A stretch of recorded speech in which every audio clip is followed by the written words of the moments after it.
ಸಾವಯವ ಕೃಷಿ ಕೈತೋಟ terrace garden ತರಬೇತಿ ಶಿಬಿರ. ಇದರಲ್ಲಿ ಬಹಳ ಮುಖ್ಯವಾಗಿ ತಮಗೆಲ್ಲ ಗೊತ್ತಿರೋ ಹಾಗೆ ಇವತ್ತು ನಮ್ಮ ಸುತ್ತಮುತ್ತ ಆಹಾರ ಧಾನ್ಯಗಳ ಪ್ರಮಾಣ ಹೆಚ್ಚಾಗಿದೆ. ನಮ್ಮ ರೋಗಗಳಿಗೆ ಬಹಳ ಮುಖ್ಯವಾಗಿ 2 ಕಾರಣಗಳನ್ನು ಹೇಳ್ತಾರೆ. ಒಂದು ನಮ್ಮ ಜೀವನ ಕ್ರಮ, ಇನ್ನೊಂದು ನಾವು ತೆಗೆದುಕೊಳ್ಳುವಂಥ ಆಹಾರ ಪದ್ಧತಿಯ ಹಿಂದೆ ಹೋದರೆ ಸಾವಯವ ಕೃಷಿಯ ಮಹತ್ವದ ಬಗ್ಗೆ ನಾವು ಮಾತನಾಡಬೇಕಾಗ್ತದೆ. ಇದರ ಬಗ್ಗೆ ಭಾಳ ಸಮಯದಿಂದ ಕೆಲಸ ಮಾಡ್ತಾ ಇರುವಂಥ ಸಾವಯವ ಕೃಷಿಕರ ಬಳಗ ಮಂಗಳೂರು, ಇದರ ಎಲ್ಲ ಪದಾಧಿಕಾರಿಗಳು ನಮ್ಮ ಮುಂದೆ ಇದ್ದಾರೆ. ಅಧ್ಯಕ್ಷರು ವೇದಿಕೆಯಲ್ಲಿದ್ದಾರೆ, ಪ್ರಧಾನ ಕಾರ್ಯದರ್ಶಿಗಳು ಇದ್ದಾರೆ, ರತ್ನಾಕರ್ ಅವರು. ಮುಂದೆ ನೇರವಾಗಿ ನಾವು ಉದ್ಘಾಟನಾ ಕಾರ್ಯಕ್ರಮವನ್ನು ಗಿಡಕ್ಕೆ ನೀರು ಹೊಯ್ಯುವ ಮುಖಾಂತರ ಮಾಡಲಿಕ್ಕಿದ್ದೇವೆ.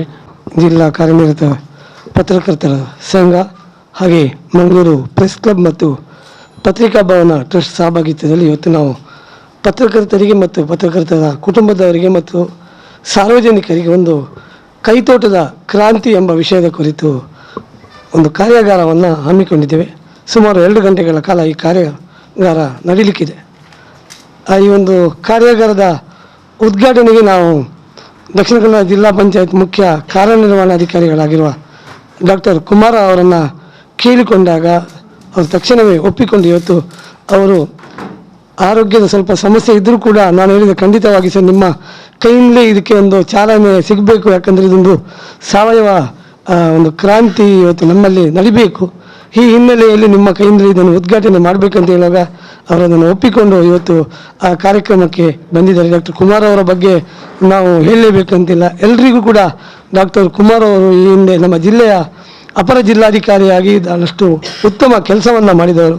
ಆ ಬಳಿಕ ಅವರು ಚಿಕ್ಕಮಗಳೂರಲ್ಲಿ ADC ಆಗಿ ಕೆಲಸವನ್ನು ಮಾಡಿದರು. ಮತ್ತು ಆ ಮಂಗಳೂರಲ್ಲಿ ಇವತ್ತು ದಕ್ಷಿಣ ಕನ್ನಡ ಜಿಲ್ಲಾ ಪಂಚಾಯತ್ ಮುಖ್ಯ ಕಾರ್ಯನಿರ್ವಾಹಕರಾಗಿ ಡಾಕ್ಟರ್ ಕುಮಾರ್ ಸರ್ ಅವರು ಭಾಳಷ್ಟು ಒಳ್ಳೆಯ ಉತ್ತಮ ಕಾರ್ಯಗಳನ್ನು ಮಾಡ್ತಾ ಇದ್ದಾರೆ. ಒಬ್ಬ ದಕ್ಷ ಪ್ರಾಮಾಣಿಕ ಒಬ್ಬ IAS ಅಧಿಕಾರಿಯಾಗಿ ನಾವು ಕುಮಾರ್ ಅವರು ನಮ್ಮ ಜಿಲ್ಲೆಗೆ ಸಾಕಷ್ಟು ಕೊಡುಗೆಗಳನ್ನು ಕೊಟ್ಟಿದೆ.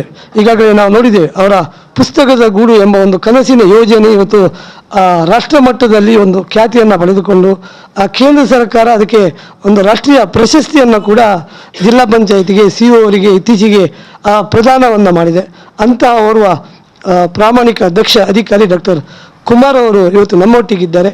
ಅವರಿಗೆ ನಿಮ್ಮೆಲ್ಲರ ಪರವಾಗಿ ನಾನು ಸ್ವಾಗತವನ್ನು ಮಾಡ್ತಾ ಇದ್ದೇನೆ. ನಮ್ಮ ಹಿರಿಯ ಪತ್ರಕರ್ತರು ಹಾಗೆ red cross society of India ಇದರ ಆಡಳಿತ ಮಂಡಳಿ ಸದಸ್ಯರಾಗಿರೋ ನಮ್ಮ PB ಹರೀಶ್ ರೈ ಅವರು ಅವರಿಗೆ ಹೂ ಹಾಗೆ ಸ್ಮರಣಿಕೆ ಫಲ ಪುಷ್ಪ ಹಾಗೆ ಹಲಸಿನ ಹಣ್ಣನ್ನು ಕೊಟ್ಟು ಸ್ವಾಗತಿಸಬೇಕಾಗಿ ಕೇಳಿಕೊಳ್ತಾ ಇದೆ. ಯಾಕಂದರೆ ಹಣ್ಣನ್ನು ಮತ್ತು ಫಲ ಪುಷ್ಪವನ್ನು ಕೊಟ್ಟು ಅವರು ಸ್ವಾಗತ ಮಾಡಬೇಕಾಗಿ ಕೇಳಿಕೊಳ್ತಾ ಇದ್ದಾರೆ. ಹಲಸಿನ ಹಣ್ಣು ನಮ್ಮ ತೋಟದಲ್ಲಿ ಆಗಿರುವಂಥದ್ದು, ಅದು ಕೂಡ ಸಾವಯವ. ಹಾಗಾಗಿ ನಮ್ಮ ತೋಟದಲ್ಲಿ ಆದ ಒಂದು ಹಲಸಿನ ಹಣ್ಣನ್ನು ಅವರಿಗೆ ಇವತ್ತು ಒಂದು ಸಾವಯವ ಈ ಒಂದು ಕೃಷಿ ತೋಟ ಕ್ರಾಂತಿಯ ಕಾರ್ಯಕ್ರಮದಲ್ಲಿ ಅವರಿಗೆ ಸಾಂಕೇತಿಕವಾಗಿ ಅವರು ಹೇಳಿದ್ದಾರೆ. ಅವರಿಗೆ ಅನಾರೋಗ್ಯ ಇರುವ ಕಾರಣ ಅವರು ತಿನ್ನುವುದಿಲ್ಲ, ನೀವೇ ಎಲ್ಲ ಸಂಪನ್ನಿ ಕೊನೆಯ ಭಾಗವಾಗಿ ನಿಮಗೆ ಹಲಸಿನ ಹಣ್ಣನ್ನು ಕೂಡ ಕೊಡಲಾಗ್ತಾ ಇದೆ. ಹಾಗಾಗಿ ಮತ್ತೊಮ್ಮೆ ನಾನು CO ಸರ್ ಅವರಿಗೆ ಸ್ವಾಗತವನ್ನು ಕೋರ್ತಾ ಇದ್ದೇನೆ.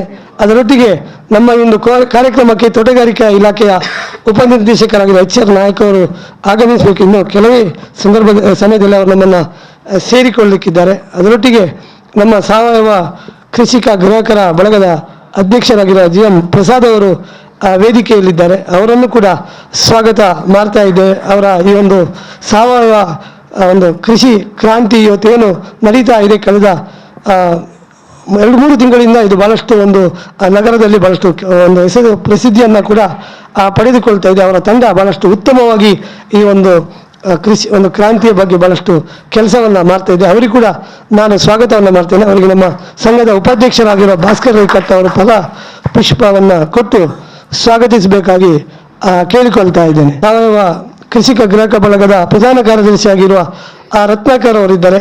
ಇವತ್ತು ಅವರು ಬೇರೆ ಬೇರೆ ಕಾರ್ಯಕ್ರಮಗಳ ಮೂಲಕ ಸಾವಯವ ರೈತ ಸಂತೆಯ ಮೂಲಕ ಬಹಳಷ್ಟು ಕಾರ್ಯಕ್ರಮವನ್ನು ಇವತ್ತು ಸಾಹಿತ್ಯ ಕೇಂದ್ರದ ಮುಂಭಾಗದಲ್ಲಿ ಮಾಡಿಕೊಂಡು ಬಂದಿದ್ದಾರೆ. ನಗರದ ಜನತೆಗೆ ಸಾವಯವ ತರಕಾರಿಗಳನ್ನು ನೀಡುವುದರಲ್ಲಿ ಅವರ ಪಾತ್ರ ಮಹತ್ವದಾಗಿದೆ. ಅವರನ್ನು ಕೂಡ ಸ್ವಾಗತವನ್ನು ಮಾಡ್ತಾ ಇದ್ದಾರೆ. ಅವರಿಗೆ ಸತೀಶಿರ ಅವರು ಫಲ ಪುಷ್ಪವನ್ನು ಕೊಟ್ಟು ಸ್ವಾಗತಿಸಬೇಕಾಗಿ ಕೇಳಿಕೊಳ್ತಾ ಇದ್ದೇನೆ. ಕಾರ್ಯಕ್ರಮದಲ್ಲಿ ಸಂಪನ್ಮೂಲ ವ್ಯಕ್ತಿಗಳಾಗಿ ಹರಿಕೃಷ್ಣ ಕಾಮತ್ ಅವರು ಬಂದಿದ್ದಾರೆ. ನಿಮ್ಮವರು ನಾನು ಅವರನ್ನು ಈ ಕಾರ್ಯಕ್ರಮಕ್ಕೆ ಆಹ್ವಾನಿಸಿದಾಗ ಸುಮಾರು ಅರ್ಧ ಗಂಟೆಗಳ ಕಾಲ ಅವರು ಯಾವ ರೀತಿಯಲ್ಲಿ ಸಾವಯವ ಕೃಷಿಯನ್ನು ಮನೆಯಲ್ಲಿ ಮಾಡ್ಬೋದು, ಟೆರೇಸಲ್ಲಿ ಮಾಡ್ಬೋದು, ಮನೆ ಮುಂಭಾಗದ ಆವರಣದಲ್ಲಿ ಮಾಡ್ಬೋದು ಎಂಬ ಒಂದು ಸಂಕ್ಷಿಪ್ತ ಮಾಹಿತಿಯನ್ನು ಕೊಟ್ಟರು. ಇವತ್ತು ಒಂದು ಸಾವಯವ ಕ್ರಾಂತಿಗೆ ಅವರ ಕೊಡುಗೆ ಅಪಾರವಾಗಿದೆ. ಅದರೊಟ್ಟಿಗೆ ಮೂಲ ವ್ಯಕ್ತಿಗಳಾಗಿ ಬರಬೇಕು ಅಂತೇಳಿ ಡಿಮ್ಯಾಂಡ್ ಕೂಡ ಬರ್ತಾ ಇದೆ. ಅವರನ್ನು ಕೂಡ ನಾನು ಸ್ವಾಗತವನ್ನು ಮಾಡ್ತಾ ಇದ್ದೇನೆ. ಅವರಿಗೆ ಪುಷ್ಪರಾಜ್ ಅವರು ಫಲಪುಷ್ಪವನ್ನು ಕೊಟ್ಟು ಸ್ವಾಗತಿಸಬೇಕಾಗಿ ಕೇಳಿಕೊಳ್ತಾ ಇದ್ದೇನೆ. ಅವರಿಗೆ ಕೂಡ ನಾನು ಸ್ವಾಗತವನ್ನು ಮಾಡ್ತಾ ಇದ್ದೇನೆ. ವೇದಿಕೆಯಲ್ಲಿ ನಮ್ಮ ಪ್ರಧಾನ ಕಾರ್ಯದರ್ಶಿಯಾಗಿರುವ ಜಿತೇಂದ್ರ ಕುಂದೇಶ್ವರ ಇದ್ದಾರೆ. ಅಶೋಕ್ ಶೆಟ್ಟಿ BN ಅವರು ಫಲಪುಷ್ಪ ಕೊಟ್ಟು ಸ್ವಾಗತಿಸಬೇಕಾಗಿ ಕೇಳಿಕೊಳ್ತಾ ಇದ್ದೇನೆ. ಇವತ್ತು ನಾವಿಲ್ಲಿ ಮಾಡಲಿಕ್ಕೆ ಒಂದು ಕಾರ್ಯಕ್ರಮ ಹಮ್ಮಿಕೊಂಡಿದ್ದೇವೆ ಅಂದರೆ ಇವತ್ತು ಸ್ಥಳಾವಕಾಶ ಇದೆ. ನಮ್ಮ ಮನೆಯಲ್ಲಿ ನಾವೇನು ಮಾಡ್ತೇವೆ, ತರಕಾರಿಗಳನ್ನು ಬೆಳೆಸ್ತೇವೆ, ಇವತ್ತು ಅದನ್ನು ಬಳಸಿಕೊಳ್ಳುವುದರಲ್ಲಿ ಪತ್ರಕರ್ತರಿಗೆ ಕೂಡ ಒಂದು ಸಾಕಷ್ಟು ತರಬೇತಿ ಅಗತ್ಯ ಇದೆ. ಅದರೊಟ್ಟಿಗೆ ನಾವು ಇವತ್ತು ಬಳಸುವ ಪದಾರ್ಥಗಳು ಕೂಡ ಎಲ್ಲ ನಾವು ತರಕಾರಿಗಳನ್ನು ಹೇಳಿ ಅದು ವಿಷಯುಕ್ತ ತರಕಾರಿಗಳು ಎಂಬ ಮಾಹಿತಿ ಕೂಡ ಇದೆ. ಹಾಗಾಗಿ ನಾವು ಸೇವಿಸುವ ತರಕಾರಿ ವಿಷಯುಕ್ತ ಆಗಿರುವುದು. ಅದಕ್ಕಾಗಿ ಸಾವಯವ ತರಕಾರಿಗಳನ್ನು ಸೇವಿಸಿದರೆ, ನಾವೇ ಅದನ್ನು ಬೆಳೆಸಿದರೆ ನಮಗೆ ಅದು ಬಹಳಷ್ಟು ಆರೋಗ್ಯಕ್ಕೆ ಪ್ರಯೋಜನಕಾರಿಯಾಗಿದೆ. ಈ ಹಿನ್ನೆಲೆಯಲ್ಲಿ ಇವತ್ತು ಈ ಕಾರ್ಯಕ್ರಮಗಳನ್ನು ನಾವು ಇಲ್ಲಿ ಇಟ್ಕೊಂಡಿದ್ದೇವೆ.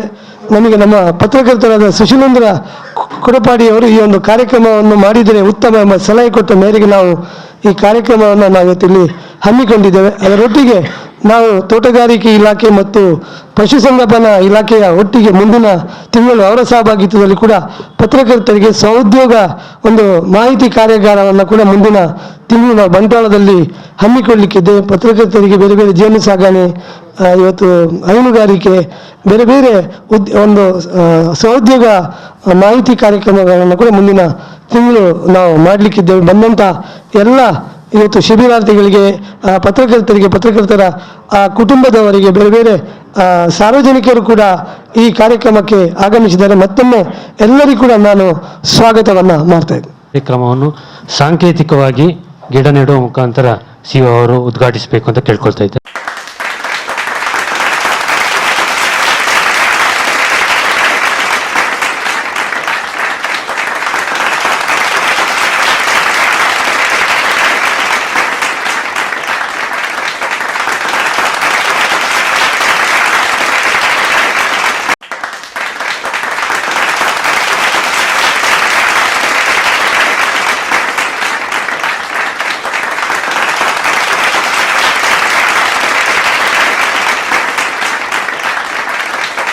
ಅಧ್ಯಕ್ಷತೆ ವಹಿಸಿರುವ ಶ್ರೀನಿವಾಸ್ ಇಂದಾಜೆ ಅವರೇ ಹಾಗೂ ಜಿತೇಂದ್ರ ಕುಂದೇಶ್ವರ್ ಅವರೇ ಹಾಗೂ ಸಾವಯವ ಕೃಷಿಯ ಬಗ್ಗೆ ವಿಶೇಷವಾಗಿ ಮಾಹಿತಿ ನೀಡಲಿಕ್ಕೆ ಬಂದಿರುವಂಥ ಎಲ್ಲ ಸಂಪನ್ಮೂಲ ವ್ಯಕ್ತಿಗಳೇ ಮತ್ತು ಸಾವಯವ ಕೃಷಿ ಬಳಗದ ಪದಾಧಿಕಾರಿಗಳೇ ಹಾಗೂ ಎಲ್ಲ ಪತ್ರಿಕಾ ಮಾಧ್ಯಮದವರೇ,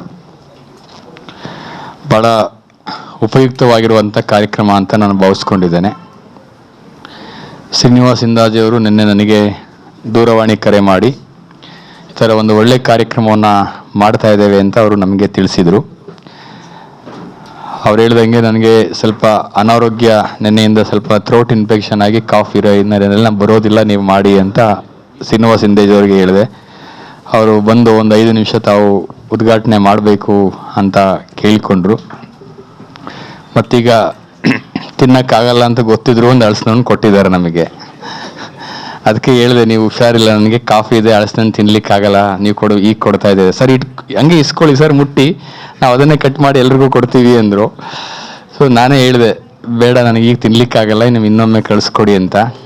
ಸೊ ಭಾಳ ವಿಶೇಷವಾಗಿ ನನಗೆ ಈ ಒಂದು ಪತ್ರಿಕಾ ಬಳಗದಿಂದ, ಕಾರ್ಯನಿರತ ಪತ್ರಿಕಾ ಸಂಘದಿಂದ ಯಾವುದೇ ಕಾರ್ಯಕ್ರಮಗಳನ್ನು ಮಾಡಿದರೂ ಕೂಡ ಭಾಳ ಅತೀವ ಸಂತೋಷದಿಂದ ಭಾಗವಹಿಸ್ತೇನೆ. ಕಾರಣ ಇಷ್ಟೇ, ಆ ಕಾರ್ಯಕ್ರಮದ ಹಿಂದೆ ಒಂದು ಮಹತ್ತರವಾದಂಥ ಮಹತ್ವ, ಪ್ರಾಮುಖ್ಯತೆ ಮತ್ತು ಸಂದೇಶ ಇರುತ್ತೆ. ಸಾಮಾಜಿಕ ಕಳಕಳಿ, ಸಮಾಜಮುಖಿಯಾಗಿರುವಂಥ ಧೋರಣೆ, ಅದರಲ್ಲೂ ಕೂಡ ಸಾರ್ವಜನಿಕರಿಗೆ ಒಂದು ಒಳ್ಳೆಯ ಉಪಯೋಗ ಆಗುವಂಥ ಕಾರ್ಯಕ್ರಮಗಳನ್ನು ಆಯೋಜನೆ ಮಾಡಿಕೊಂಡು ಬರ್ತಾ ಇರುವಂಥದ್ದನ್ನು ನಾನು ಕಣ್ಣಾರೆ ಕಂಡಿದ್ದೇನೆ. ಪತ್ರಿಕಾ ಮಾಧ್ಯಮ ಅನ್ನುವಂಥದ್ದು ಕೇವಲ ಬರವಣಿಗೆಗೆ ಸೀಮಿತವಾಗದೆ ಬರವಣಿಗೆಯ ಮೂಲಕ ಸಾರ್ವಜನಿಕನನ್ನು ಎಚ್ಚರಿಸುವ ಜೊತೆಗೆ ಅವರ ಒಂದು ಸರಿದಾರಿಗೆ ತೆಗೆದುಕೊಂಡು ಹೋಗುವಂಥ ಕಾರ್ಯಗಳ ಜೊತೆಗೆ ಇನ್ನೂ ಕೂಡ ಸಮಾಜವನ್ನು ಆರೋಗ್ಯಕರ ಸಮಾಜವನ್ನಾಗಿ ರೂಪಿಸಬೇಕು ಅನ್ನುವಂಥ ಮನೋಧೋರಣೆಯನ್ನು ಹೊಂದಿರುವಂಥದ್ದು ಬಹಳ ಶ್ಲಾಘನೀಯ. ಎಲ್ಲರಲ್ಲೂ ಕೂಡ ಆ ಒಂದು ಮನೋಧೋರಣೆ ಮನಸ್ಥಿತಿ ಇರೋದಿಲ್ಲ. ನಮ್ಮ ಕೆಲಸ ಪೆನ್ನು ಮತ್ತು ಕಾಗದ ಅನ್ನುವಂಥದ್ದಕ್ಕೆ ಮಾತ್ರ ಸೀಮಿತವಾಗಿರ್ತದೆ.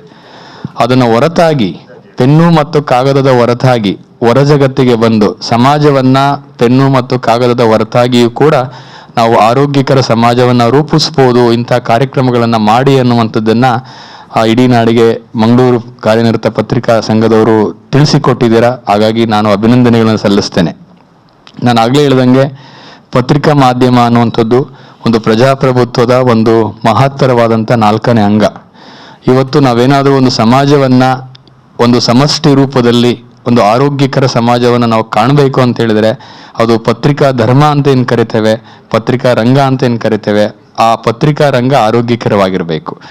ಸೊ ಆ ದೃಷ್ಟಿಯಿಂದ ಒಂದು ಒಳ್ಳೊಳ್ಳೆಯ ಕಾರ್ಯಗಳನ್ನು ಮಾಡುವ ಮೂಲಕ ಸಮಾಜಕ್ಕೆ ಒಂದು ಮಾದರಿ ಆಗ್ತಾ ಇದೆ. ಅದರಲ್ಲೂ ಇವತ್ತು ವಿಶೇಷವಾಗಿ ಸಾವಯವ ಕೃಷಿಯ ಬಗ್ಗೆ ಒಂದು ಕಾರ್ಯಕ್ರಮವನ್ನು ಆಯೋಜನೆ ಮಾಡಿ ಸಾರ್ವಜನಿಕರಿಗೆ ಅರಿವು ಮೂಡಿಸುವಂಥದ್ರ ಜೊತೆಗೆ ಪತ್ರಿಕಾ ಮಾಧ್ಯಮದಲ್ಲಿರ್ತಕ್ಕಂಥ ಎಲ್ಲ ಒಂದು ಅವರ ಮನೆಯಲ್ಲೂ ಕೂಡ ಇಂಥ ಒಂದು ಏನು ಟೆರೆಸ್ ಗಾರ್ಡನಿಂಗ್ ಆಗಿರ್ಬೋದು, ಸಾವಯವ ಕೃಷಿಯನ್ನು ಮಾಡಲಿಕ್ಕೆ ಒಂದು ಉತ್ತೇಜನವನ್ನು ಕೊಡುವಂಥ ಕೆಲಸ ಕಾರ್ಯಗಳನ್ನು ಮಾಡ್ತಾ ಇದ್ದೇವೆ. ಇವತ್ತು ಮನುಷ್ಯನ ಆರೋಗ್ಯ ಎಷ್ಟು ಮುಖ್ಯನೋ ಮಣ್ಣಿನ ಆರೋಗ್ಯನೂ ಕೂಡ ಅಷ್ಟೇ ಮುಖ್ಯ. ಇವತ್ತು ನಾವು ಮನುಷ್ಯ ಆರೋಗ್ಯಕರವಾಗಿರಬೇಕು ಅಂತ ಅಪೇಕ್ಷೆ ಪಡ್ತೇವೆ. ಆದರೆ ಅದರ ಮೂಲ ತಳಹದಿ ಮಣ್ಣು ಅನ್ನೋದನ್ನು ನಾವು ಮರ್ತಿದ್ದೇವೆ. ನಾವು ಆರೋಗ್ಯವಾಗಿರಬೇಕು ಅಂತ ನಾನು ಭಾವಿಸೋದಾದರೆ ಮೊದಲು ಮಣ್ಣನ್ನು ಆರೋಗ್ಯವಾಗಿ ಇಟ್ಕೊಳ್ಬೇಕು ಅನ್ನುವಂಥ ಭಾವನೆ ಪ್ರತಿಯೊಬ್ಬರಲ್ಲೂ ಕೂಡ ಬರಬೇಕು. ಇವತ್ತು ಒಂದು ರೈತಾಪಿ ಜಗತ್ತಿನಲ್ಲಿ ನಾವು ನೋಡ್ತಾ ಇದ್ದೇವೆ. ರೈತರು ದೇಶದ ಬೆನ್ನೆಲುಬು ನಿಜ. ಇವತ್ತು ನಿಜವಾಗಲೂ ಕೂಡ ರೈತರು ಪರಾವಲಂಬಿಗಳಾಗಿದ್ದಾರೆ. ಅದನ್ನು ನಾನು ಮುಕ್ತವಾಗಿ ಹೇಳಲಿಕ್ಕೆ ಇಚ್ಛೆ ಪಡ್ತೇನೆ. ಸ್ವಾವಲಂಬಿಗಳಾಗಿ ಇಲ್ಲ. ಯಾಕೆ ಪರಾವಲಂಬಿಗಳಾಗಿದ್ದಾರೆ ಅಂದರೆ ನಾವು ಇವತ್ತು ಔಷಧಿ ಆಗಲಿ, ಬೀಜ ಆಗಲಿ, ರಸಗೊಬ್ಬರ ಆಗಲಿ ಎಲ್ಲವದಕ್ಕೂ ಕೂಡ ಯಂತ್ರೋಪಕರಣ ಆಗಲಿ, ಆಧುನಿಕ ಜಗತ್ತಿನ ಎಲ್ಲವನ್ನೂ ಕೂಡ ನಾವು ಒಂದು ಪರಾವಲಂಬಿಗಳಾಗಿ ನಾವು ಒಂದು ಕೃಷಿಯಲ್ಲಿ ತೊಡಗಿಸ್ಕೊಂಡಿದ್ದೇವೆ. ಅದರಲ್ಲೂ ಬಹಳ ವಿಶೇಷವಾಗಿ ಇವತ್ತು ಕೃಷಿ ಚಟುವಟಿಕೆಗಳಲ್ಲಿ ಕಡಿಮೆ ಆಗ್ತಾ ಇದೆ. ದಕ್ಷಿಣ ಕನ್ನಡ ಜಿಲ್ಲೆಯಲ್ಲೂ ಕೂಡ ನಾವು ನೋಡಿದಾಗ ಎಷ್ಟು ಕಡೆ ನಮ್ಮಲ್ಲಿ ಪ್ರತಿ ವರ್ಷ ನಮ್ಮದು ಏನು ಪ್ಯಾಡಿ ಆಗಿರ್ಬೋದು ಅಥವಾ ಕೃಷಿ ಉತ್ಪಾದನೆ ಆಗಿರ್ಬೋದು ಅಥವಾ ಬಿತ್ತನೆ ಆಗಿರ್ಬೋದು ಎಲ್ಲ ಕ್ಷೇತ್ರದಲ್ಲೂ ಕೂಡ ಒಂದು ಪ್ರಮಾಣ ಕಡಿಮೆ ಆಗ್ತಾ ಇದೆ. ಹಾಗಾಗಿ ಬಹಳ ಮುಖ್ಯವಾಗಿ ಬೇಕಾಗಿರುವಂಥದ್ದು ನಮ್ಮ ಮೂಲ ಪರಂಪರೆ ಸಾಂಪ್ರದಾಯಿಕ ಶೈಲಿಯ ಕೃಷಿ ಪದ್ಧತಿಗೆ ನಾವು ಹೆಚ್ಚನ್ನು ಒತ್ತು ಕೊಡಬೇಕಾಗಿದೆ. ಹಾಗಾಗಿ ನಾವು ನಿಜವಾಗಿ ರೈತರನ್ನು ಕಾಪಾಡಬೇಕಂತೇಳಿದರೆ ನನ್ನ ಪ್ರಕಾರ ಮೊದಲು ನಾವು ಮಣ್ಣನ್ನು ಕಾಪಾಡಬೇಕು. ಮಣ್ಣನ್ನು ಕಾಪಾಡಿದರೆ ಆಟೋಮೆಟಿಕ್ಕಾಗಿ ರೈತರನ್ನು ಕಾಪಾಡಿದಂತೆ ಆಗ್ತದೆ. ಸೊ ಆ ದೃಷ್ಟಿಯಿಂದ ಒಂದು ಫಲವತ್ತವಾಗಿರುವಂಥ ಮಣ್ಣು ಇರಬೇಕು ಅಂದರೆ ನಮ್ಮ ಆರೋಗ್ಯಕರವಾದಂಥ ಜೀವನ ಶೈಲಿ ನಮ್ಮದಾಗಬೇಕಂತ ಹೇಳಿದರೆ ನಾವು ತಿನ್ನುವಂಥ ಆಹಾರವೂ ಕೂಡ ಒಳ್ಳೆಯ ಒಂದು ಆಹಾರ ಆಗಿರಬೇಕು. ಸೊ ಆ ದೃಷ್ಟಿಯಿಂದ ಇವತ್ತು ಕೃಷಿ ಪದ್ಧತಿಯಲ್ಲಿ ಏನೆಲ್ಲ ಬದಲಾವಣೆಗಳಾಗ್ತಾ ಇದೆ ಅನ್ನುವಂಥದ್ದನ್ನ ಗಮನಿಸ್ಕೊಂಡು ಪ್ರತಿಯೊಬ್ಬ ರೈತರು ಕೂಡ ಈಗ ಇತ್ತೀಚೆಗೆ ಹೆಚ್ಚು ಕಡೆ ನಾವು ಸಾವಯವ ಕೃಷಿಯ ಬಗ್ಗೆ ಹೆಚ್ಚು ಒಲವನ್ನು ಕೂಡ ನಾವು ಕಾಣ್ತಾ ಇದ್ದೇವೆ. ಅಂದರೆ ಜನರಿಗೂ ಕೂಡ ಎಲ್ಲೋ ಒಂದು ಕಡೆ ಅರಿವು ಆಗ್ತಾ ಇದೆ. ಇಲ್ಲ ನಾವು ರಸಗೊಬ್ಬರವನ್ನು ಬೆಳೆಸಿದ್ರೆ, ಹೆಚ್ಚು ಪ್ರಮಾಣದಲ್ಲಿ ಬೆಳೆಸಿದ್ರೆ ಅಥವಾ ಯಂತ್ರೋಪಕರಣಗಳನ್ನ ಅವಲಂಬಿತವಾಗಿದ್ರೆ ಇವತ್ತು ಉತ್ಪಾದನೆಗಿಂತ ಕೃಷಿಯ ವೆಚ್ಚವೇ ಜಾಸ್ತಿ ಆಗ್ತಾ ಇದೆ. ರೈತರಿಗೂ ಕೂಡ ಅದು ಗೊತ್ತಾಗ್ತಾ ಇದೆ. ನನಗೆ ಉತ್ಪಾದನೆ ಏನು ಬರಬೇಕಾಗಿತ್ತು, ಉತ್ಪಾದನೆಗಿಂತ ಆ ಒಂದು ವೆಚ್ಚನೇ ಜಾಸ್ತಿ ಆಗ್ತಾ ಇದೆ ಅಂತೇಳಿ. ಸೊ ಆ ದೃಷ್ಟಿಯಿಂದ ರೈತರಲ್ಲಿ ಆ ಒಂದು ಈಗ ಒಂದು ಏನು ಪಾಸಿಟಿವ್ ಆಟಿಟ್ಯೂಡ್ ಅಂತ ಏನು ಕರಿತೇವೆ ಅದು ಇದೆ. ನಿಜವಾಗ್ಲೂ ಕೂಡ ಇದು ಸ್ತುತಿಯಾರ್ಯ ಅಂತ ನಾನು ಭಾವಿಸ್ಕೊಂಡಿದ್ದೇನೆ. ಹಾಗಾಗಿ ನಮ್ಮೆಲ್ಲ ರೈತ ಬಾಂಧವರು ಈ ದೇಶದ ಒಂದು ಬೆನ್ನೆಲುಬು. ಇವತ್ತು ನಾವು ಅನ್ನ ತಿನ್ಬೇಕಂದ್ರೆ ಅದ್ರ ಹಿಂದೆ ರೈತ ಚೆನ್ನಾಗಿದ್ರೆ ಮಾತ್ರ.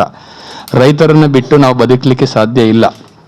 ಹಾಗಾಗಿ ಇಡೀ ಒಂದು ಸಮಾಜ ಒಂದು ಚೆನ್ನಾಗಿರಬೇಕು ಅಂದರೆ, ಆರೋಗ್ಯಕರ ಚೆನ್ನಾಗಿರ್ಬೇಕಂದ್ರೆ ಮೊದಲು ರೈತರು ಸ್ವಾವಲಂಬಿಗಳಾಗಿರಬೇಕು, ಪರಾವಲಂಬಿಗಳಾಗಿರಬಾರ್ದು. ಜೊತೆಗೆ ರೈತರಿಗೆ ನಾವು ಉತ್ತೇಜಿಸುವಂಥ ಕೆಲಸ ಕಾರ್ಯಗಳು ಮಾಡಬೇಕು. ಇವತ್ತು ಕೃಷಿಯನ್ನು ನಾವು ಕೇವಲ ಕೃಷಿಯಾಗಿ ನೋಡದೆ ಕೃಷಿ ಒಂದು ಇಂಡಸ್ಟ್ರಿ ಆಗಬೇಕು. ನಾವು ಒಂದು ಇಂಡಸ್ಟ್ರಿ ಅಂತ ಹೇಗೆ ನಾವು ಬೇರೆ ಒಂದು ನೋಡ್ತೇವೆ, ಕೃಷಿಯು ಕೂಡ ಒಂದು ಉದ್ಯಮ, ಅದು ಒಂದು ಕೈಗಾರಿಕೆ ಅಂತ ನಾವು ಮಟ್ಟಕ್ಕೆ ತಗೊಂಡು ಹೋಗುವಂಥ ಮನಸ್ಥಿತಿ ಎಲ್ಲರಲ್ಲೂ ಕೂಡ ಬರಬೇಕು. ಅದರಲ್ಲಿ ಪ್ರತಿಯೊಬ್ಬರ ಪಾತ್ರವೂ ಇದೆ. ಸರ್ಕಾರದ ಪಾತ್ರ ಆಗಲಿ, ಸಾರ್ವಜನಿಕರ ಪಾತ್ರ ಆಗಲಿ, ಸಂಘಟನೆಗಳ ಪಾತ್ರ ಆಗಲಿ, ಎಲ್ಲರದೂ ಇದೆ.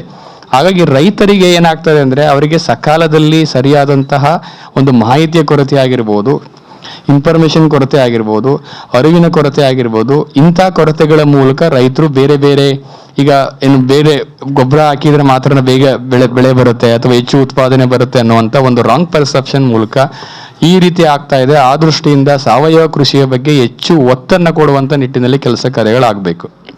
ಈಗ ನಾನು ಪ್ರಸಾದ್ ಅವರಲ್ಲ ತಾವು ಅದು ಪ್ರಸಾದ್ ಅವ್ರ ಹತ್ರ ನಾನು ಮಾತನಾಡ್ತಾ ಇದ್ದೆ.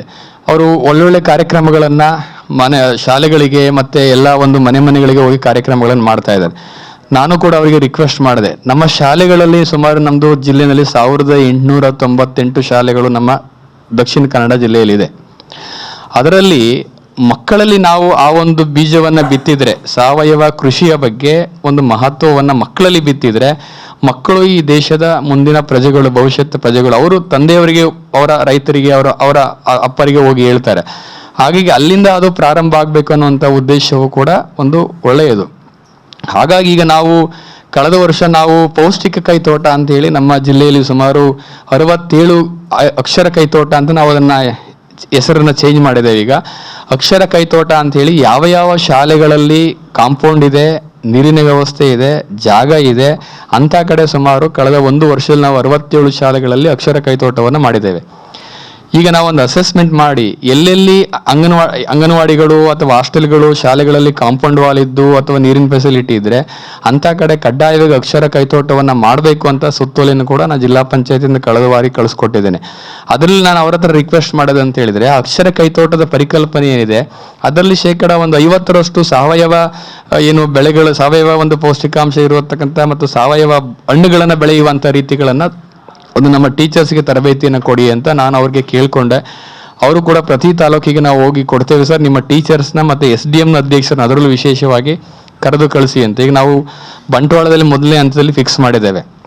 ಹಾಗಾಗಿ ಅಲ್ಲಿ ಎಲ್ಲ ಟೀಚರ್ಸ್ಗಳಿಗೆ ಮತ್ತು ಅಲ್ಲಿರುವಂಥ SDMC ಅಧ್ಯಕ್ಷರುಗಳು ಬಂದು ತರಬೇತಿಯನ್ನು ತೆಗೆದುಕೊಂಡ್ರೆ ಅವ್ರದ್ದೇ ಶಾಲೆಯಲ್ಲಿರುವಂಥ ಜಾಗವನ್ನು ಉಪಯೋಗಿಸ್ಕೊಂಡು ಒಳ್ಳೆಯ ಒಂದು ತರಕಾರಿಗಳನ್ನು, ಹಣ್ಣುಗಳನ್ನು ಬೆಳೆದ್ರೆ ಆ ಮಕ್ಕಳಿಗೆ ಅಲ್ಲಿಂದಲೇ ನಾವು ಮಕ್ಕಳಿಗೆ ಬಿಸಿ ಊಟ ಕೊಡಬೇಕಾದ್ರೆ ಅದೇ ಹಣ್ಣು ಅದೇ ತರಕಾರಿಯನ್ನು ಕೊಟ್ಟರೆ ನಿಜವಾಗ್ಲೂ ನಾವು ಮಾರ್ಕೆಟಿಗೆ ಹೋಗಿ ಮತ್ತೆ ತರಕಾರಿ ಥರ ಅವಶ್ಯಕತೆ ಇಲ್ಲ. ಆ ಮಗುನೂ ಕೂಡ ಆರೋಗ್ಯವಾಗಿರುತ್ತದೆ. ಇವತ್ತು ಎಲ್ಲ ಕಡೆ ನೋಡಿದಾಗ ಪ್ರಾಸ್ತಾವಿಕವಾಗಿ ಮಾತನಾಡ್ತಾ ಇರ್ಬೇಕಾದ್ರೆ ಹೇಳಿದರು, ಇವತ್ತು ನಮ್ಮಲ್ಲಿ ಆಸ್ಪತ್ರೆಗಳ ಸಂಖ್ಯೆ ಜಾಸ್ತಿ ಆಗಿದೆ, ಅನಾರೋಗ್ಯಕ್ಕೆ ಪೀಡಿತರಾಗಿರ್ತಕ್ಕಂಥ ಸಂಖ್ಯೆ ಜಾಸ್ತಿ ಆಗಿದೆ ಅಂತ. ಖಂಡಿತವಾಗಲೂ ಕೂಡ ನಿಜ. ಇವತ್ತು ಅನಾರೋಗ್ಯದ ಮೇಲೆ ಪರಿಣಾಮ ಆಗ್ತಾ ಇರುವಂಥದ್ದು ನೇರವಾಗಿ ಆಹಾರ ಕ್ರಮದ ಪದ್ಧತಿ, ಜೀವನ ಒಂದು ಕ್ರಮದ ಪದ್ಧತಿ. ಹಾಗಾಗಿ ನಾವು ತಿನ್ನುವಂಥ ಆಹಾರ ಅಷ್ಟು ಒಂದು ಆರೋಗ್ಯಕರವಾಗಿದ್ದರೆ ಮನುಷ್ಯನು ಕೂಡ ಆರೋಗ್ಯಕರವಾಗಿರ್ತಾನೆ ಅಂತ ಹೇಳ್ತಾ, ಇಂಥ ಒಂದು ಒಳ್ಳೆಯ ಕಾರ್ಯಕ್ರಮದ ಮೂಲಕ ಸಮಾಜಕ್ಕೆ ಇದೊಂದು ಮಾದರಿ ಆಗಬೇಕು. ಪ್ರತಿಯೊಂದು ಮನೆಯಲ್ಲೂ ಕೂಡ ನಮ್ಮಲ್ಲಿ ಏನು ಜಾಗ ಇದೆ ಆ ಜಾಗದಲ್ಲಿ ಒಂದು ಶೇಕಡ 50ರಷ್ಟು ಜಾಗವನ್ನಾರು ಕೂಡ ನಾನು ಸಾವಯವ ಕೃಷಿಗೆ ಮೀಸಲಾಗಿಟ್ಟಿರ್ತೇನೆ. ಮತ್ತೆ ಜೊತೆಗೆ ನಮ್ಮ ಮನೆಯಲ್ಲಿ ಟೆರೇಸ್ ಇದ್ರೆ ಅಲ್ಲೂ ಕೂಡ ಒಂದು ಕೈತೋಟವನ್ನು ಮಾಡ್ತಾನೆ ಎನ್ನುವಂಥ ಒಂದು ಪರಿಕಲ್ಪನೆ, ಚಿಂತನೆ ಪ್ರತಿಯೊಬ್ಬರಲ್ಲೂ ಬಂದಾಗ ಮಾತ್ರ ನಿಜವಾಗ್ಲೂ ಕೂಡ ಪ್ರತಿಯೊಬ್ಬ ಮನೆಯಲ್ಲಿರುವಂಥ ಎಲ್ಲ ಸದಸ್ಯರು ಆರೋಗ್ಯಕರವಾಗಿದ್ದರೆ ಉಳಿದ ಸಮಾಜನೂ ಕೂಡ ಆರೋಗ್ಯವಂತರಾಗ್ತಾರೆ. ಹಾಗಾಗಿ ನಾನು ಮೊದಲೇ ಹೇಳ್ದಂಗೆ ಒಂದೇ ಮಾತಲ್ಲಿ ಹೇಳ್ಬೇಕಂತ ಹೇಳಿದ್ರೆ, ಮನುಷ್ಯನ ಆರೋಗ್ಯ ಎಷ್ಟು ಮುಖ್ಯನೋ ಮಣ್ಣಿನ ಆರೋಗ್ಯನೂ ಕೂಡ ಅಷ್ಟೇ ಮುಖ್ಯ. ಮಣ್ಣಿನ ಆರೋಗ್ಯವನ್ನು ಕಾಪಾಡಿದರೆ ಮಾತ್ರ ರೈತರನ್ನ ಕಾಪಾಡದಂತೆ ಅನ್ನುವಂಥ ಒಂದು ಹೆಸರನ್ನ ಹೇಳ್ತಾ ಈ ಒಂದು ಕಾರ್ಯಕ್ರಮಕ್ಕೆ ಕರೆಸಿ ನಾನು ಮಾತಾಡಲಿಕ್ಕೆ ಅವಕಾಶ ಮಾಡಿಕೊಟ್ಟಿದ್ದಕ್ಕೆ ಎಲ್ರಿಗೂ ವಂದನೆಗಳನ್ನ ಅರ್ಪಿಸಿ ನನ್ನ ಮಾತನ್ನು ಮುಗಿಸ್ತೇನೆ. ನಮಸ್ಕಾರ. ಸಂಘದ ಬಗ್ಗೆ, ನಮ್ಮ ಪತ್ರಕರ್ತರ ಕಾರ್ಯಕ್ರಮದ ಬಗ್ಗೆ ಅಭಿಮಾನದ ಮಾತುಗಳನ್ನು ಹೇಳ್ತೀರಿ. ಧನ್ಯವಾದಗಳು ಸರ್. ನಾವು ಈ ಹಿಂದೆ ಗ್ರಾಮ ವಾಸ್ತವ್ಯ ಮಾಡಿದಂಥ ಕುತ್ತಲೂರಿನಲ್ಲಿ ತಾವು ಹೇಳಿದ ಹಾಗೆ ಅಕ್ಷರ ಕೈತೋಟ ಅಂತೇಳಿ ಇವತ್ತು ಅಲ್ಲಿ ಶಾಲೆಯ ಬಿಸಿ ಊಟಕ್ಕೆ ಆ ಮಕ್ಕಳೇ ತರಕಾರಿ ಬೆಳೀತಾ ಇದ್ದಾರೆ. ಅದೇ ರೀತಿ ನಮ್ಮ ಜಿಲ್ಲಾ ಪಂಚಾಯತ್ನ ಭಾಳಷ್ಟು ಜನ ಮುಖ್ಯ ಕಾರ್ಯನಿರ್ವಹಣಾ ಅಧಿಕಾರಿಗಳು ಬಂದು ಹೋಗಿದ್ದಾರೆ. ಅವ್ರದ್ದೇ ಆದಂಥ ಚಿಂತನೆಯಲ್ಲಿ ಕೆಲವು ಕಾರ್ಯಕ್ರಮ ಮಾಡಿದ್ದಾರೆ. ಹಾಗೆ ಕುಮಾರ್ ಅವರು ಅವ್ರದ್ದೇ ಆದಂಥ ವಿಶಿಷ್ಟವಾದಂಥ ಚಿಂತನೆಯೊಂದಿಗೆ ಅಕ್ಷರ ಕೈತೋಟ ಮತ್ತೊಂದು ಲೈಬ್ರರಿಯನ್ನು ಮಾಡ್ತಾ ಇದ್ದಾರೆ.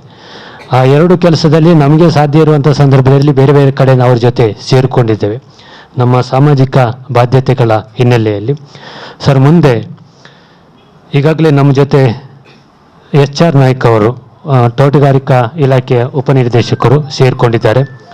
ಅವರನ್ನು ರಾಜೇಶ್ ದಡ್ಡಂಗಡಿ ಅವರು ಹೂ ಕೊಟ್ಟು ಸ್ವಾಗತಿಸಬೇಕು ಅಂತ ಕೇಳ್ಕೊಳ್ತಾ ಇದ್ದೇನೆ. ಹಾಗೆ ನಮ್ಮ ವಾರ್ತಾಧಿಕಾರಿ ರವಿರಾಜ್ ಅವರು ಸೇರಿಕೊಂಡಿದ್ದಾರೆ. ಅವರನ್ನು ಸಹ ಸ್ವಾಗತಿಸ್ತೇನೆ. ಅನ್ಸಾರಿ ನೋಡಿ ಅವರು ಅವರಿಗೆ ಹೂ ಕೊಟ್ಟು ಸ್ವಾಗತಿಸಬೇಕು ಅಂತ ಕೇಳ್ಕೊಳ್ತಾ ಇದ್ದೇನೆ. ಮುಂದೆ ಸಾವಯವ ಕೃಷಿಕ ಬಳಗದ ಅಧ್ಯಕ್ಷರಾದಂಥ GR ಪ್ರಸಾದ್ ಅವರಿದ್ದಾರೆ. ಆ ಬಳಗದ ಬಗ್ಗೆ ಸ್ಥೂಲವಾಗಿ ಮತ್ತೆ ಇಡೀ ತರಬೇತಿಯಲ್ಲಿ ಅವರೇ ಮಾತನಾಡಲಿಕ್ಕಿರೋದು. ಆದರೆ ಉದ್ಘಾಟನಾ ಕಾರ್ಯಕ್ರಮದಲ್ಲಿ ಒಂದೆರಡು ಮಾತುಗಳನ್ನು ಅನಿಸಿಕೆಯನ್ನು ರತ್ನಾಕರ್ ಅವರು ಪ್ರಧಾನ ಕಾರ್ಯದರ್ಶಿ ಅವರು ನೀಡಬೇಕು ಅಂತ ಕೇಳ್ಕೊಳ್ತಾ ಇದ್ದೇನೆ. ಹಾಗೂ ಪತ್ರಕರ್ತ ಎಲ್ಲ ಮಿತ್ರರೇ ಹಾಗೂ ಪತ್ರಕರ್ತ ಸಂಘದ ಪದಾಧಿಕಾರಿಗಳೇ, ನಾನು ಏನೂ ಹೇಳುವುದಿಲ್ಲ. ಕೈತೋಟ ಕ್ರಾಂತಿ ಎಂಬ ಯೋಜನೆ ಅಂದರೆ ಏನು, ಯಾಕೆ, ಹೇಗೆ ಇಷ್ಟನ್ನೇ ನಾನು ಹೇಳ್ತೇನೆ. ಕೇವಲ 5 ನಿಮಿಷದಲ್ಲಿ ನಮ್ಮ ಕಾರ್ಯಕ್ರಮ ನಿಮಗೆ, ನೀವು ಭಾರಿ ನಿರೀಕ್ಷೆಯಲ್ಲಿರುವಂಥ ಕಾರ್ಯಕ್ರಮಕ್ಕೆ ಅನುಕೂಲ ಮಾಡಿಕೊಡ್ತೇನೆ.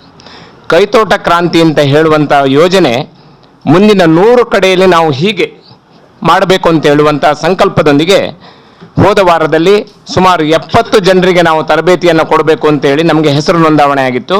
53 ಜನ ಬಂದಿದ್ದರು. ಅವರಿಗೆ ನಾವು ತರಬೇತಿಗಳನ್ನು ಕೊಟ್ಟೆವು.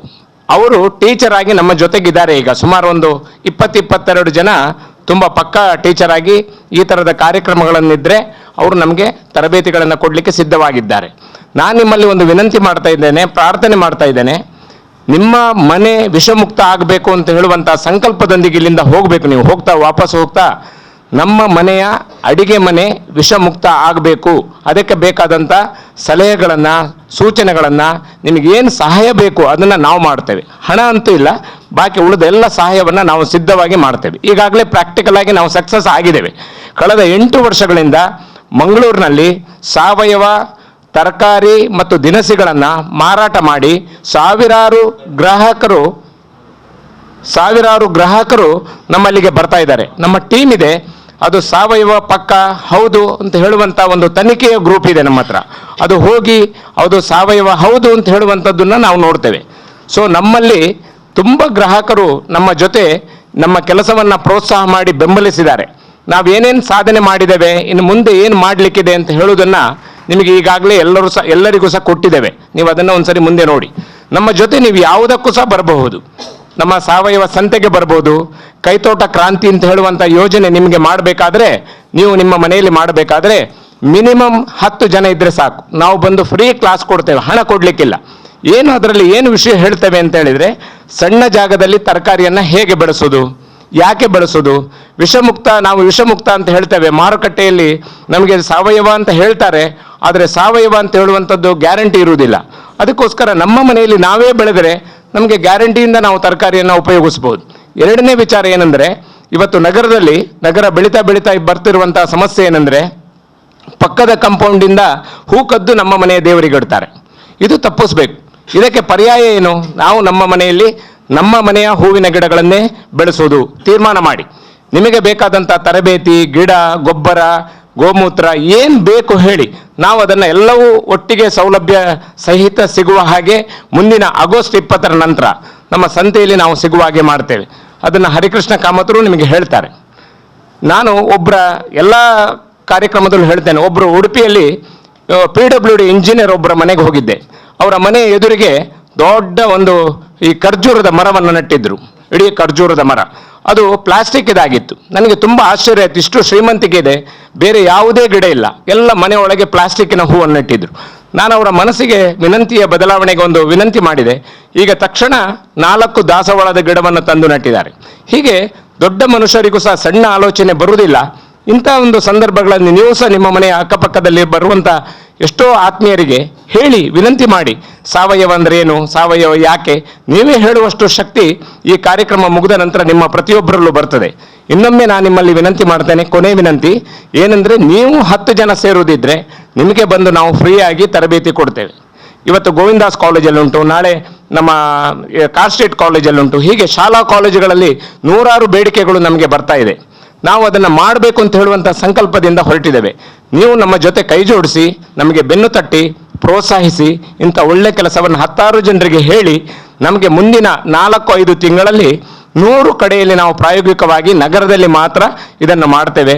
ನಿಮ್ಮ ಸಹಕಾರವನ್ನು ಬಯಸ್ತೇನೆ. ಎಲ್ಲರಿಗೂ ಧನ್ಯವಾದ. ಹರಿಕೃಷ್ಣ ಕಾಮತರು ನಿಮಗೆ ಅರ್ಥ ಆಗುವ ಹಾಗೆ ನಿಮ್ಮ ಎಲ್ಲ ಪ್ರಶ್ನೆಗಳಿಗೂ ಉತ್ತರ ಕೊಟ್ಟು ನಿಮ್ಮ ಮನೆಯಲ್ಲಿ ಕೈತೋಟ ಮಾಡುವ ನಿರ್ದಿಷ್ಟ ಜವಾಬ್ದಾರಿಯನ್ನು ತಗೊಂಡು ನಿಮಗೆ ಅವರು ಎಕ್ಸ್ಪ್ಲೈನ್ ಮಾಡ್ತಾರೆ. ಅಷ್ಟು ವಿಶ್ವಾಸ ಬರ್ತದೆ. ಎಲ್ಲಿವರೆಗೆ ಅಂತ ಹೇಳಿದ್ರೆ, ಮೊನ್ನೆ ತರಗತಿಗೆ ಬಂದವರೆಲ್ಲ ನಾನು ಹೆಚ್ಚಿನವರಿಗೆ ಪುನಃ ರಿಪೀಟ್ ಫೋನ್ ಮಾಡಿ ಕೇಳಿದರೆ, ನನ್ನ ಮನೆಯಲ್ಲಿ ಪ್ರಾರಂಭ ಮಾಡುವ ಸಂಕಲ್ಪ ಮಾಡಿದ್ದೇನೆ, ನನ್ನ ಮನೆಯವರಿಗೆ ನಾನು ಹೇಳಿದ್ದೇನೆ, ಮಾಡ್ತೇನೆ, ತರಕಾರಿ ಗಿಡ ಎಲ್ಲಿ ಸಿಗ್ತದೆ, ಬೀಜ ಎಲ್ಲಿ ಸಿಗ್ತದೆ, ಈ ಥರದ ಮಾತು ಪ್ರಾರಂಭ ಆಗಿದೆ. ಇವತ್ತು ನಿಮಗೆ ನಾವು ಫ್ರೀಯಾಗಿ ಉಚಿತವಾಗಿ ತರಕಾರಿ ಬೀಜಗಳನ್ನು ಕೊಟ್ಟಿದ್ದೇವೆ. ನಿಮ್ಮ ಮನೆಯಲ್ಲಿ ಸತ್ಯನಾರಾಯಣ ಪೂಜೆ ಮಾಡ್ತೀರಿ, ಗಣಹೋಮ ಮಾಡ್ತೀರಿ, ಅದೇ ರೀತಿ ಒಂದು ಗೆಟ್ ಟುಗೆದರ್, ಒಂದು 10 ಜನರ ನೆರೆಕರೆಯವರನ್ನು ಕರೀರಿ, ಒಂದು ಕಾರ್ಯಕ್ರಮ ಮಾಡಿ. ಅದಕ್ಕೆ ಬೇಕಾದಂಥ ಎಲ್ಲ ಸಹಕಾರವನ್ನು ನಮ್ಮ ಸಾವಯವ ಕೃಷಿಕ ಗ್ರಾಹಕರ ಬಳಗ ಮಾಡ್ತದೆ ಅಂತ ಹೇಳಿ ನಿಮ್ಮೊಂದಿಗೆ ನನಗೆ ಇಷ್ಟೊಂದು ಅವಕಾಶ ಕೊಟ್ಟದಕ್ಕೆ ಧನ್ಯವಾದಗಳು. ನೀವೆಲ್ಲರೂ ತುಂಬ ಪ್ರೀತಿಯಿಂದ ನಮ್ಮ ಕಾರ್ಯಕ್ರಮವನ್ನು ಕಾಯ್ತಾ ಇದ್ದೀರಿ. ಮುಂದೆ ಅತಿ ಬೇಗನೆ ಈಗ ಕಾರ್ಯಕ್ರಮ ಪ್ರಾರಂಭ ಆಗ್ತದೆ. ಧನ್ಯವಾದ. ತೋಟಗಾರಿಕಾ ಇಲಾಖೆಯ HR ನಾಯಕ್ ಅವರು ಉಪನಿರ್ದೇಶಕರು ಬಂದಿದ್ದಾರೆ. ಅವ್ರದ್ದು 1 ನಿಮಿಷ. 1 ನಿಮಿಷ ಇಲ್ಲ, 2 ನಿಮಿಷ ತಗೊಳ್ತೀನಿ. ದಯವಿಟ್ಟು ಸಹಕರಿಸಬೇಕು ಅಂತ ಕೋರ್ಕೊಳ್ತಾ ಇದ್ದೀನಿ. ವೇದಿಕೆ ಮೇಲೆ ಇರ್ತಕ್ಕಂಥ CO ಸಾಹೇಬ್ರೆ, ಪ್ರೆಸ್ ಕ್ಲಬ್ಬಿನ ಅಧ್ಯಕ್ಷರಾದ ಶ್ರೀನಿವಾಸರವರೇ, ಹಾಗೂ ಪ್ರಧಾನ ಕಾರ್ಯದರ್ಶಿಯಾದ ಜಿತೇಂದ್ರರವರೇ, ಹಾಗೂ ಸಾವಯವ ಕೃಷಿಕ ಗ್ರಾಹಕ ಬಳಗ ಮಂಗಳೂರು ಇದರ ಅಧ್ಯಕ್ಷರಾದ GR ಪ್ರಸಾದ್ರವರೇ, ಪ್ರಧಾನ ಕಾರ್ಯದರ್ಶಿಯಾದ ರತ್ನಾಕರವರೇ, ಪ್ರದೀಪ್ ಸೂರ್ಯರವರೇ, ಹರಿಕೃಷ್ಣ ಕಾಮತ್ ಅವರೇ, ಲೋಕೇಶ್ ಅವರೇ, ಹಾಗೂ ಮುಂದೆ ನಡೆದಿರ್ತಕ್ಕಂಥ ಎಲ್ಲ ಪ್ರೆಸ್ ಕ್ಲಬ್ ಮೆಂಬರ್ಗಳೇ ಹಾಗೂ ಶಿಬಿರಾರ್ಥಿಗಳೇ. ಇಲ್ಲಿ 2 ಸಬ್ಜೆಕ್ಟ್ ಇದೆ. ಒಂದು ಸಾವಯವ, ಇನ್ನೊಂದು ಕೈತೋಟ. ಮೊದಲನೇದಾಗಿ ಸಾವಯವ ಯಾಕೆ ಮಾಡಬೇಕು, ಎರಡನೇದಾಗಿ ಕೈತೋಟ ಯಾಕೆ ಮಾಡಬೇಕು, ಎರಡನ್ನು ಸೇರಿಸಿ ಯಾಕೆ ಮಾಡಬೇಕು. ನಿಮಗೆ ಗೊತ್ತಿದೆ, ಮೊದಲನೇ ಪ್ರಶ್ನೆ ಕೈತೋಟವನ್ನು ಯಾಕೆ ಮಾಡಬೇಕು ನಮ್ಮ ಜಿಲ್ಲೆಯಲ್ಲಿ ಅಂತ ಹೇಳ್ಬಿಟ್ಟು. ನಿಮಗೆ ಗೊತ್ತಿದೆ, ಒಂದು ನಮ್ಮ ಜಿಲ್ಲೆಗೆ 90%ಗಿಂತ ಹೆಚ್ಚು ತರಕಾರಿಗಳು ಬೇರೆ ಕಡೆಗಿಂದ ಬರ್ತವೆ. ಬೇರೆ ಕಡೆಗಿಂದ ಅಂದರೆ ಎಲ್ಲಿ? ಬೆಂಗಳೂರು, ಕೋಲಾರ, ನೆಕ್ಸ್ಟು ಈ ಕಡೆ ಬೆಳಗಾಂ, ನಂತರ ಚಿಕ್ಕಮಗಳೂರು, ಹಾಸನ. ನಮಗೆ ಇದನ್ನು ಎಲ್ಲಿ ಬೆಳೀತಾರೆ, ಹೇಗೆ ಬೆಳೀತಾರೆ ಅನ್ನೋದು ಗೊತ್ತಿಲ್ಲ, ಸೋರ್ಸ್ ಗೊತ್ತಿಲ್ಲ. ನಮಗೆ ತರಕಾರಿ ಅಂತೂ ಬರ್ತವೆ, ಅದರಲ್ಲಿ ಏನಿದೆ ಅನ್ನೋದು ಗೊತ್ತಿಲ್ಲ. ಏನಿದೆ ಅನ್ನೋದು ಗೊತ್ತಿದ್ದಾದರೆ ನಾವು ತರಕಾರಿ ನಾವೇ ಬೆಳಿಲಿಕ್ಕೆ ಪ್ರಯತ್ನ ಪಡ್ತೀವಿ. ನೀವು ಬೆಂಗಳೂರು ನೋಡಿದ್ರಂತ ಕಾಣಿಸ್ತೇವೆ. ಒಂದು ಸಣ್ಣ ಉದಾಹರಣೆ ಕೊಡ್ತೀನಿ. ಬೆಂಗಳೂರಲ್ಲಿ ಕೆಂಗೇರಿ ನೋಡಿದ್ರಲ್ಲ, ನಗರದ ವೇಸ್ಟ್ ಎಲ್ಲ ಹೋಗೋದು ಕೆಂಗೇರಿ ಹೊಳೆಗೆ ಹೋಗ್ಬಿಟ್ಟು ಅದು ದೂರ ದೂರ ಹೋಗ್ತವೆ. ಔಟ್ಸೈಡ್ ಹೋಗ್ತಾ ಹೋಗ್ತಾ ಅದು ಅಕ್ಕಪಕ್ಕದ ಹೊಲದ ಪಕ್ಕದಲ್ಲಿ ಹೋಗ್ತವೆ. ಆ ನೀರನ್ನು ಉಪಯೋಗಿಸ್ಕೊಬಿಟ್ಟು ತರಕಾರಿನ ಬೆಳೀತಾರೆ. ಮೊದಲನೇ ಥಿಂಗ್ ಅದು. ಈಗ ನಿಮ್ಗೆ ಗೊತ್ತಾಯ್ತು ಎಲ್ಲಿಂದ ಬರ್ಬೋದು ಅಂತ. ಎಲ್ಲದೂ ಅಲ್ಲಿಂದ ಬರ್ತವೆ ಅಂತ ಹೇಳಲ್ಲ, ರೈತರು ಬೇರೆ ಕಡೆಗೆ ಬೆಳೆಯೋರು ಇದ್ದಾರೆ. ಆದರೆ ನಮ್ಗೆ ಗೊತ್ತಿಲ್ಲಲ್ಲ, ಈ ನಮಗೆ ಬಂದ ತರಕಾರಿ ಎಲ್ಲಿಂದ ಬರ್ತಾ ಇದೆ ಅಂತ. ಅದು ಆ ನೀರಲ್ಲಿ ಏನಿರ್ತವೆ ಹೇಳಿ ನೋಡೋಣ. Most of the heavy metals ಏನಿದೆಯಲ್ಲ, ನಿಕ್ಕೆಲ್, ಮರ್ಕ್ಯುರಿ, ಕ್ರೋಮಿಯಂ, ಆರ್ಸೆನಿಕ್, ಇವೆಲ್ಲ ಹೆವಿ ಮೆಟಲ್ಸು ಅದರಲ್ಲಿ ಇರ್ತವೆ. ಹೆವಿ ಮೆಟಲ್ಸ್ ಅಂತ ಹೇಳಿದ್ರೆ ಅದು ನಮ್ಮ ಜೀವ ಯಾವುದಕ್ಕೆ ಇರ್ಬೋದು, ಇವನ್ ಇದು ಪ್ರಾಣಿಗಳಿಗಿರ್ಬೋದು, ಮನುಷ್ಯರ ಸಿಸ್ಟಮಲ್ಲಿ ಅದು ಬಂದು ಆದರೆ ಅದು ಕಾರ್ಸಿನೋಜೆನಿಕ್ ಅಂದರೆ ಕ್ಯಾನ್ಸರ್ ಕಾಸಿಂಗ್. ನಮಗೀಗ ಗೊತ್ತಿದೆ, ನಮ್ಮ ಈಗ ಸಿಸ್ಟಮಲ್ಲಿ ಎಲ್ಲಿ ನೋಡಿದಾದ್ರೂ ಹೆಚ್ಚಿಗೆ ಕ್ಯಾನ್ಸರ್. ಯಾರು ಸತ್ತದ್ದು ಅಂದರೆ ಹೆಚ್ಚಿಗೆ ನಾವು ರಿಪೋರ್ಟ್ ಆಗ್ತಾ ಇರೋದು ಐದರ ಹಾರ್ಟ್ ಫೇಲ್ ಅಥವಾ ಕ್ಯಾನ್ಸರಿಂದ ಅಂತ ಅಲ್ವಾ. ಇದು ಹೆಚ್ಚಿಗೆ ಆಗ್ಲಿಕ್ಕೆ ಕಾರಣ ಇದು ಒಂದು. ನಮಗೆ ಅದು ಎಲ್ಲಿ ಬೆಳೀತವಂತ ಗೊತ್ತಿಲ್ಲ. ಆ ತರಕಾರಿಗಳು ನಮಗೆ ಬರ್ತಾ ಇದೆ, ಅದನ್ನು ನಾವು ತಿಂತೀವಿ. ನಮ್ಮಲ್ಲಿ ಲೆವೆಲ್ ಆ ಒಂದು ಲೀಸಲ್ ಡೋಸ್ ಅಂತ ಇರ್ತವೆ. ಯಾವುದೇ ಇದಕ್ಕಾದರೂ ಮನುಷ್ಯರ ಇದರಲ್ಲಿ ನೆಕ್ಕಲ್ಲಾಗಲಿ ಅಥವಾ ಹೆವಿ ಮೆಟಲ್ಸ್ ಆಗಲಿ ಅಥವಾ ಯಾವುದೇ ಪೆಸ್ಟಿಸೈಡ್ಸ್ ಆಗಲಿ ಅವದೊಂದು ಲಿಮಿಟಲ್ಲಿ ಇದ್ದಾದರೆ ಏನೂ ಆಗಲ್ಲ. ಅದು ಲಿಮಿಟ್ ದಾಟ್ ಹೋದಾದರೆ, ಆ ಲೀಸಲ್ ಡೋಸ್ ದಾಟ್ ಹೋದಾದರೆ ಅದು ಇಫೆಕ್ಟ್ಸ್ ಕಾಣಿಸ್ಕೊಡ್ತವೆ. ಈ ರೀತಿ ನಮ್ಮ ಹೆಲ್ತ್ ಹಜಾರ್ಡಸ್. ಒಂದು ಇಮ್ಯುನಿಟಿ ಹೋಗ್ತವೆ, ಎರಡನೇದು ಈ ರೀತಿ ಕ್ಯಾನ್ಸರ್ ಅವು ಇವು ಸಿಸ್ಟಮಲ್ಲಿ ನಮ್ಮ ಸಿಸ್ಟಮನ್ನು ಹಾಳು ಮಾಡ್ತವೆ. ಇನ್ನು ಎರಡನೇದು ತರಕಾರಿನ ಬೆಳಿತೀವಿ. ಇಲ್ಲಿ ಎಲ್ಲರಿಗೂ ಏನಿದೆ ಅಂತ ಹೇಳಿದ್ರೆ ಲಾಭ ಹೆಚ್ಚಿಗೆ ಪಡಿಬೇಕು.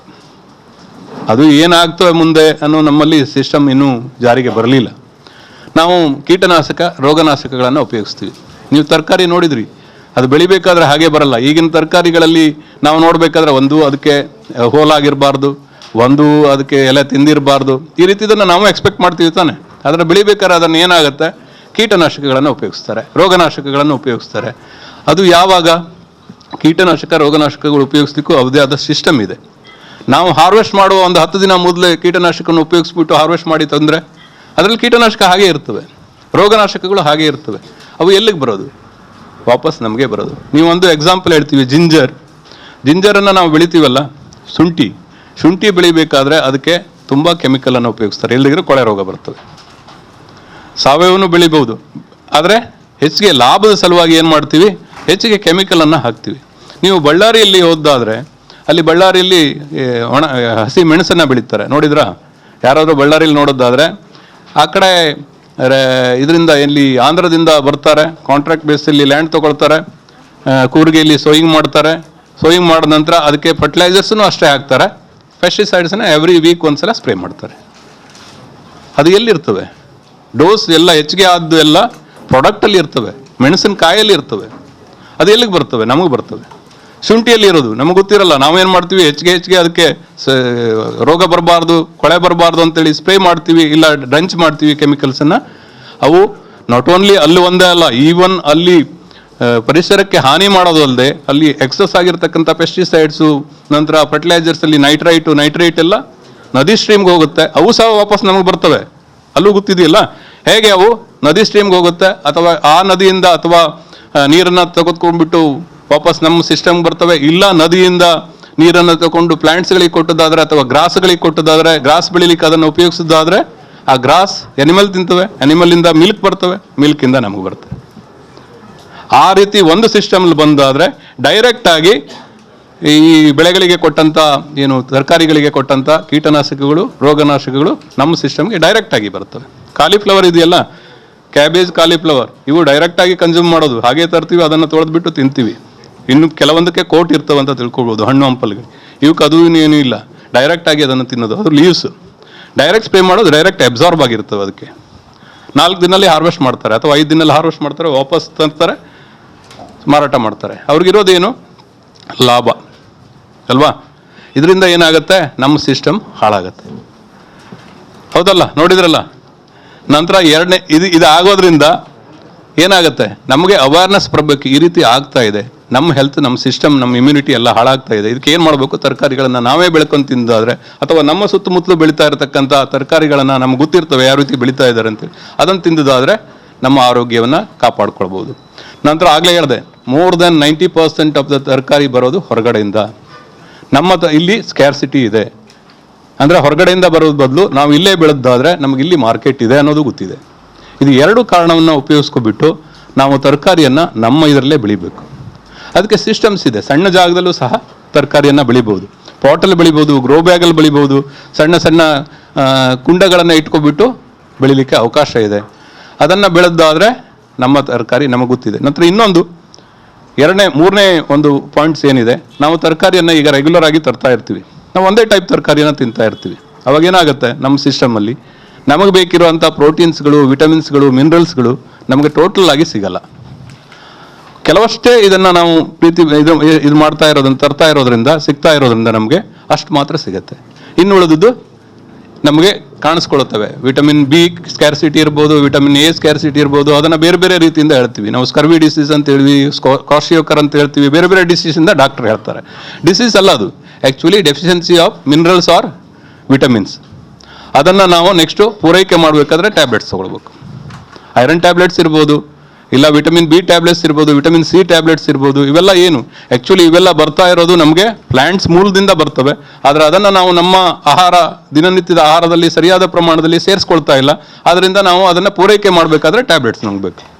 ಇದನ್ನೆಲ್ಲ ಗಮನದಲ್ಲಿ ಇಟ್ಕೊಬಿಟ್ಟು nutritional aspect, next hazardous aspect, ಅಂದರೆ ಏನು ಮೆಟಲ್ಸ್, ಹೆವಿ ಮೆಟಲ್ಸು, ಪೆಸ್ಟಿಸೈಡ್ಸು ಇವು ಏನು ಬರ್ತವೆ ಅದ್ರ ಬಗ್ಗೆ ಇದಿಷ್ಟನ್ನು ತಿಳ್ಕೊಂಡದ್ದಾದರೆ ನಮಗೆ ನಾವೇ ತರಕಾರಿ ಬೆಳಬೇಕು ಅನ್ನೋದು ನಮ್ಮ ಮನಸ್ಸಿಗೆ ಬರ್ತವೆ. ಇದಿಷ್ಟನ್ನು ತಿಳ್ಕೊಬಿಟ್ಟು ನನಗೆ ಇನ್ನೇನಾದರೂ ನಿಮಗೆ ಇಲಾಖೆಯಿಂದ ಹೆಲ್ಪ್ ಬೇಕು ಅಂತ ಹೇಳಿದರೆ ನಾವು ಯಾವತ್ತೂ ಸಿದ್ಧ ಇದ್ವಿ. ನಂತರ ತರಕಾರಿ ಬೀಜಗಳನ್ನು ಪೋರ್ಟ್ರೇಸಲ್ಲಿ ಮಾಡಿಬಿಟ್ಟು ಕೊಡ್ಬೋದು. ನಿಮ್ಮ ಇದು ಡಿಮಾಂಡ್ ಇದ್ದರೆ ₹1 ಒಂದು ತರಕಾರಿ ಗಿಡಗಳಿಗೆ, ಅಂದರೆ ಒಂದು 15 ಡೇಸ್ ಅಥವಾ 1 ಮಂತ್ ಸೀಡ್ಲಿಂಗ್ಸನ್ನು ಬೆಳೆದುಬಿಟ್ಟು ಪೋರ್ಟ್ರೇದಲ್ಲಿ ನಾವು ಲಾಸ್ಟ್ ಇಯರ್ ಒಂದು 60,000 ಸೀಡ್ಲಿಂಗ್ಸನ್ನು ಪ್ರಯೋಗಾತ್ಮಕವಾಗಿ ಕೊಟ್ಟಿದ್ದೀವಿ. ಈ ವರ್ಷವೂ ಡಿಮಾಂಡ್ ಇದೆ. ನಮ್ಮ ಇಲಾಖೆಯಿಂದ ಅದನ್ನು ಕೊಡಲಿಕ್ಕೆ ನಾವು ಪ್ರಯತ್ನ ಮಾಡ್ತೀವಿ ಅಂತ ಹೇಳ್ತಾ ನನಗೆ ಇಲ್ಲಿ ಮಾತಾಡಲಿಕ್ಕೆ ಅವಕಾಶ ಕೊಟ್ಟಿದ್ದಕ್ಕೆ ನಿಮ್ಮೆಲ್ಲರಿಗೂ ವಂದಿಸ್ತಾ ನನ್ನ ಮಾತನ್ನು ಮುಗಿಸ್ತಾ ಇದ್ದೀನಿ. ನಮಸ್ಕಾರ. ಕೃತಜ್ಞತೆಗಳು HR ನಾಯ್ಕ ಅವರಿಗೆ. ಸರಿ, ಈಗ HR ನಾಯ್ಕ ಅವರು ನಾನು 1 ನಿಮಿಷ ಅಂತ ಹೇಳಿದ್ದೇನೆ, 2 ನಿಮಿಷ ಅಲ್ಲ, ಅದಕ್ಕಿಂತ ಹೆಚ್ಚಿನ. ಆದರೆ ಎಲ್ಲವೂ ಉಪಯುಕ್ತವಾದಂಥ ಮಾಹಿತಿ ನಮ್ಗೆ ಗೊತ್ತಿರಬೇಕು. ಅವ್ರು ಮಾತಾಡ್ತಾ ಇದ್ದಾಗೆ ನಾವು ಮುಂದಿನ ಹಂತದಲ್ಲಿ ನಾವು ಆಲೋಚನೆ ಮಾಡ್ತಾ ಇದ್ದೇವೆ. ಸಾವಯವ ತರಕಾರಿಗಳಿಗಿಂತ ಹೆಚ್ಚಾಗಿ ನಾವು ಬೇರೆ ತರಕಾರಿಗಳನ್ನು ಯೂಸ್ ಮಾಡ್ತಾ ಇದ್ದೇವೆ. ಅದರಲ್ಲಿರುವಂಥ ಕೆಮಿಕಲ್ ಅಂಶ ಕ್ಯಾನ್ಸರಿಗೆ ಕಾರಣ ಆಗಿದೆ ಅನ್ನೋದು ವೈಜ್ಞಾನಿಕವಾಗಿ ಗೊತ್ತಾಗಿರುವಂಥ ಸತ್ಯ. ಆದರೆ ಅದರ ಆ ಪರಿಣಾಮವನ್ನು ಕಡಿತಗೊಳಿಸೋದು, ಅದರ ವಿಷದ ಪರಿಣಾಮವನ್ನು ಕಡಿಮೆಗೊಳಿಸಲಿಕ್ಕೆ ಏನು ಮಾಡಬೇಕು ಅಂತೇಳಿ ವೈಜ್ಞಾನಿಕವಾಗಿ ಕೆಲವೊಂದು ತಂತ್ರಗಳು ಇದೆ. ಅದನ್ನು ಬಹುಶಃ ಮುಂದಿನ ಹಂತದಲ್ಲಿ ನಾವು ತರಬೇತಿಯನ್ನು ಇಟ್ಟುಕೊಳ್ಬೋದು ಅಂತ ನಮಗೆ HR ನಾಯ್ಕ ಅವರ ಸಹಾಯಿಸಬೇಕು. ಸರಿ, ಮುಂದೆ ನೇರವಾಗಿ ನಾವು ತರಬೇತಿಯನ್ನು ಆರಂಭಿಸ್ತೇವೆ. ಈಗ ಧನ್ಯವಾದವನ್ನು ನಮ್ಮ ಸಂಘದ ಪ್ರಧಾನ ಕಾರ್ಯದರ್ಶಿ ಆದಂಥ ಜಿತೇಂದ್ರ ಕುಂದೇಶ್ ಅವರು ವಹಿಸಲಿಕ್ಕಿದ್ದಾರೆ. ಈ ಮಧ್ಯೆ ನಮ್ಮೊಂದಿಗೆ ರೆಡ್ ಕ್ರಾಸ್ನ ಸಕ್ರಿಯ ಸದಸ್ಯರು ಪದಾಧಿಕಾರಿಗಳಾದಂಥ ರವೀಂದ್ರನಾಥ್ ಉಚಿಲ ಅವರು ಸೇರಿಕೊಂಡಿದ್ದಾರೆ. ಅವರನ್ನು ಸುಕ್ಪಾಲ್ ಬಳ್ಳಲಿ ಅವರು ಹೂಗೊಟ್ಟು ಸ್ವಾಗತಿಸಬೇಕು ಅಂತ ಕೇಳ್ಕೊಳ್ತಾ ಇದ್ದಾರೆ. ಮುಂದೊಂದು ಹಿಂದೆ ನಾವೆಲ್ಲ ಕೃಷಿಕರು ನಾವೇ ನಮಗೆ ಬೇಕಾದ ತರಕಾರಿ ಊಟ ಎಲ್ಲ ನಾವೇ ಅನ್ನ ಭತ್ತ ಎಲ್ಲ ನಾವೇ ಬೆಳೀತಾ ಇದ್ದು. ಮುಂದೊಂದು ದಿನ ಖಂಡಿತ ಬರ್ತದೆ, ಅದಕ್ಕೆ ಪೂರ್ವಭಾವಿ ಎಲ್ರಿಗೂ ಎಚ್ಚರಿಕೆಯಾಗಿ ಎಲ್ಲರೂ ತಿಳ್ಕೊಳ್ಳ ಅಂತ ಈ ಒಂದು ಕಾರ್ಯಕ್ರಮನ ಹಮ್ಮಿಕೊಂಡಿದ್ದೇವೆ. ನಮ್ಮ ಜಿಪಂ CEO ಅವರು ಕುಮಾರ್ ಅವರು ಒಬ್ಬ ಸಹೃದಯ ಅಧಿಕಾರಿ, ಅವರು ಈ ಕಾರ್ಯಕ್ರಮ ಬಂದಿದ್ದಾರೆ, ಅವರಿಗೂ ಧನ್ಯವಾದಗಳು. ಅದೇ ರೀತಿ HR ನಮ್ಮ ತೋಟಗಾರಿಕೆ ಉಪನಿರ್ದೇಶಕರು HR ನಾಯ್ಕರವರು ಪ್ರಜಾವಾಣಿಯಲ್ಲಿ ಬಹುಶಃ ಮಾಹಿತಿಯನ್ನು ಕೊಟ್ಟು ಜನರಿಗೆ ಈಗ ಬಂದಿದ್ದಾರೆ ನಮ್ಮಲ್ಲಿಗೆ. ಅವರು ಉಪಯುಕ್ತ ಮಾಹಿತಿಗಳನ್ನು ಕೊಟ್ಟಿದ್ದಾರೆ, ಅವರಿಗೂ ಕೂಡ ಧನ್ಯವಾದಗಳನ್ನು ಈ ಸಂದರ್ಭದಲ್ಲಿ ಸಮರ್ಪಿಸ್ತಾ ಇದ್ದೇವೆ. ಅದೇ ರೀತಿ ಸಾವಯವ ಕೃಷಿಕ ಗ್ರಾಹಕ ಬಳಗದ ಮಂಗಳೂರಿನ ಅಧ್ಯಕ್ಷರಾದಂತಹ GR ಪ್ರಸಾದ್, ಹಾಗೆ ಪ್ರಧಾನ ಕಾರ್ಯದರ್ಶಿಯವರಾದಂಥ ರತ್ನಾಕರ್ ಉಪಯುಕ್ತ ಮಾಹಿತಿಗಳನ್ನು ನೀಡಿದ್ದಾರೆ ಈಗಾಗಲೇ.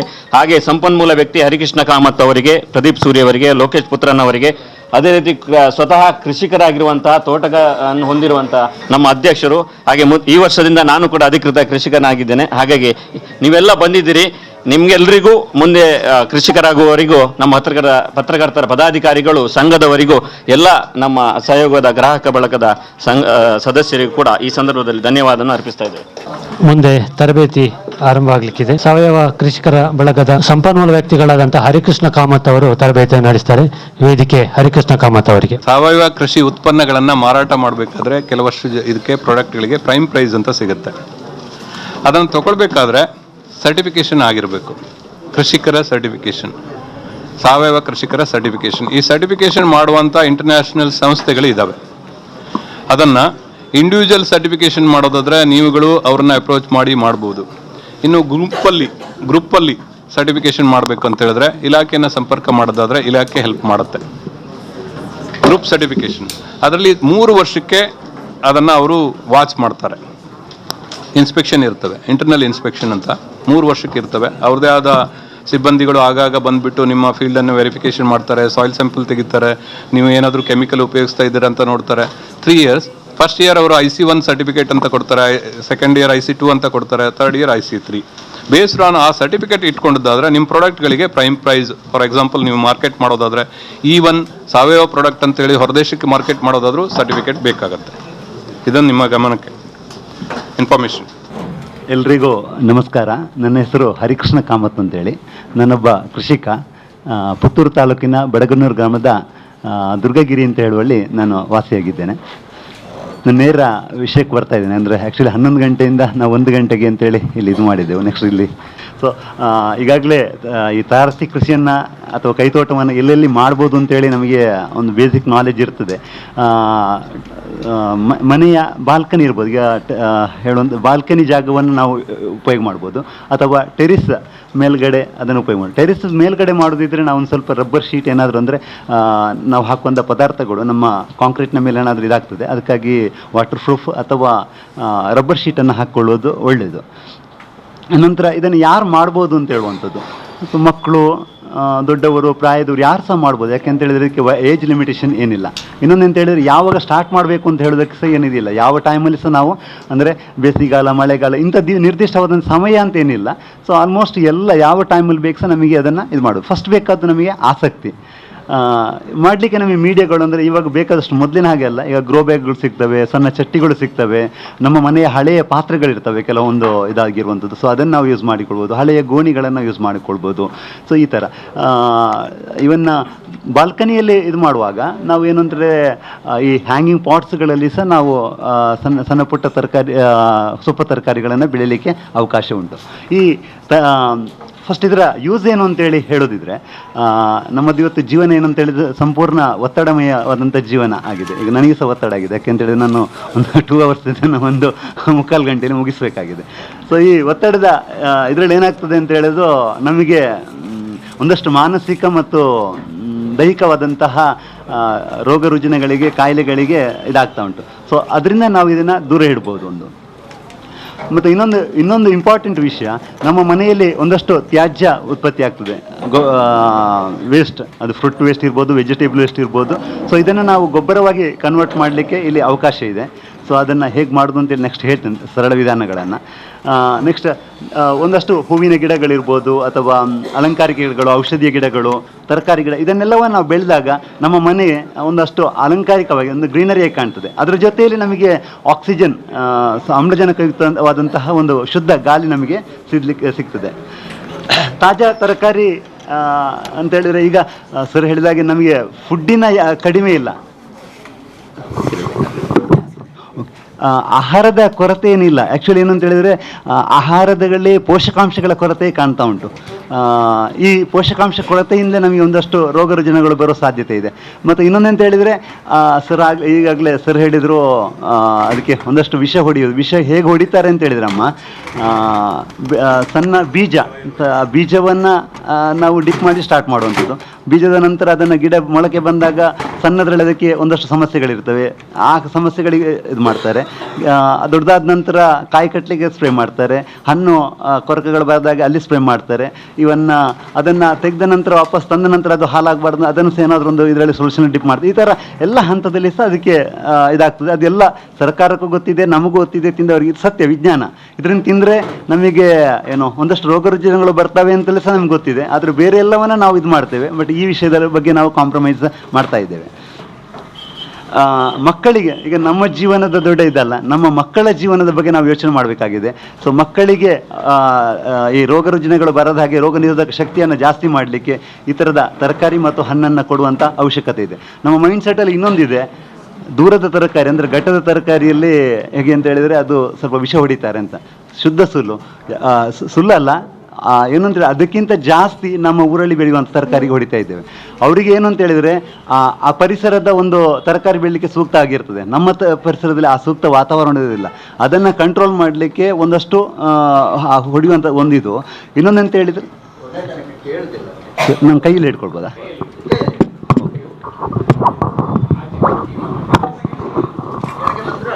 ಇಲ್ಲ ಇಲ್ಲ ಇಲ್ಲ, ಓಕೆ ಓಕೆ.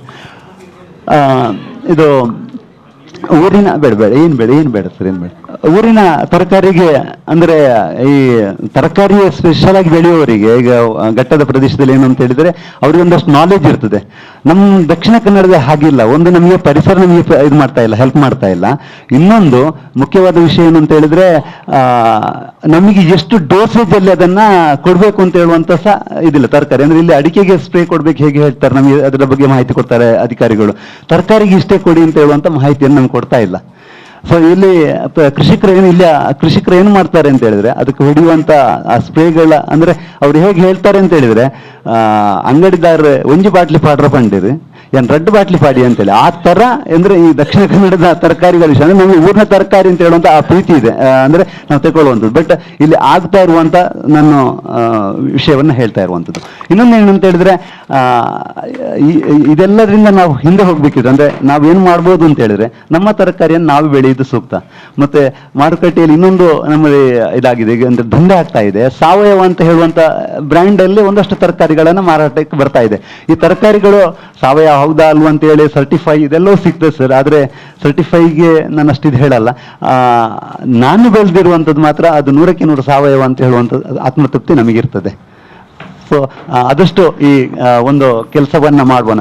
ಈ ದೃಷ್ಟಿಯಲ್ಲಿ ಈಗ ನಮ್ಮ ಸಾವಯವ ಕೃಷಿ ಗ್ರಾಹಕರ ಬಳಗ ಮಂಗಳೂರು ಒಂದು 100 ಕಡೆಯಲ್ಲಿ ಈ ಕಾರ್ಯಕ್ರಮ ಮಾಡಬೇಕು ಅಂತ ಹೇಳುವಂಥ ಒಂದು ಇದರಲ್ಲಿ ನಾವು ಇವಾಗಲೇ ಇವತ್ತು 4ನೇ ಕಾರ್ಯಕ್ರಮ ನಡೀತಾ ಇದೆ. ಈ ವಾರದಲ್ಲಿ ಇನ್ನೊಂದೆರಡು 4 ಕಾರ್ಯಕ್ರಮ ಇದೆ. ಸೊ ನಾವು ಏನು ಮಾಡ್ಬೋದು ಅಂತೇಳಿ, ಈಗ ಪರಿಸರಕ್ಕೆ ನಾವು ಏನು ಕೊಡುಗೆ ಮಾಡ್ಬೋದು ಅಂತೇಳಿ, ನಮ್ಮ ಮನೆಯಲ್ಲಿ ಒಂದು ಮಗುವಿನ ಹುಟ್ಟುಹಬ್ಬ ಇರ್ತದೆ, ನಾವು ಒಂದು ಗಿಫ್ಟ್ ಅಂದರೆ ಒಂದಷ್ಟು ಜನರಿಗೆ ಆ ರೀತಿಯಲ್ಲಿ ನಾವು ಒಂದು ಗಿಡಗಳನ್ನು ಕೊಡ್ಬೋದು. ನಮ್ಮ ಮನೇಲಿ ಜಾಗ ಇಲ್ಲ ಅಂತ ಹೇಳ್ತಾರೆ. ನಮ್ಮ ಮನೇಲಿ ಜಾಗ ಇಲ್ಲ ಅಂದ್ರೆ ಏನು ತೊಂದರೆ ಇಲ್ಲ, ಅದನ್ನೊಂದು ಪಾರ್ಕಲ್ಲಿ ಆ ಮಗುವಿನ ಒಂದು ಹುಟ್ಟುಹಬ್ಬಕ್ಕೆ ಒಂದು ಗಿಡ ನೆಟ್ಟರು ಸಹ ಒಂದಷ್ಟು ಪರಿಸರಕ್ಕೆ ನಾವು ಇದು ಮಾಡ್ಬೋದು. ವನ ಮಹೋತ್ಸವ ಇರ್ಬೋದು, ಪರಿಸರ ದಿನ, ಇಂಥ ಇದನ್ನು ಒಂದು ಹಬ್ಬವಾಗಿ ನಾವು ಸಹ ಸರ್ಕಾರದ ಜೊತೆಯಲ್ಲಿ ಇದು ಮಾಡ್ಬೋದು. ರೈತರ ಮನೆಗಳಿಗೆ, ಅಂದರೆ ನೀವು ಈಗ ತರಕಾರಿಯನ್ನು ತಗೊಳ್ತಿರಲ್ಲ, ಅಂತ ರೈತರ ಮನೆಗೆ ಹೋಗಿ, ರೈತರ ಮನೆಗೆ ಹೋದಾಗ ನಿಮಗೆ ಒಂದಷ್ಟು ಅವರ ಕಷ್ಟಗಳು ಗೊತ್ತಾಗ್ತದೆ, ಮತ್ತು ಅವರು ಏನೆಲ್ಲ ಮಾಡ್ತಾ ಇದ್ದಾರೆ ಅಂತ ಹೇಳಿ ಗೊತ್ತಾಗ್ತದೆ. ಬೀಜದ ಉಂಡೆಗಳನ್ನು ಮಾಡಿ ನಾವು ಪ್ರವಾಸ ಹೋಗುವಾಗ ಮಾರ್ಗದ ಬದಿಯಲ್ಲಿಯೋ ಕಾಡಲ್ಲೋ ಬಿಸಾಡೋದನ್ನ ಸಹ ನಾವು ಒಂದು ಪರಿಸರಕ್ಕೆ ಒಂದಷ್ಟು ಇದು ಮಾಡ್ಬೋದು.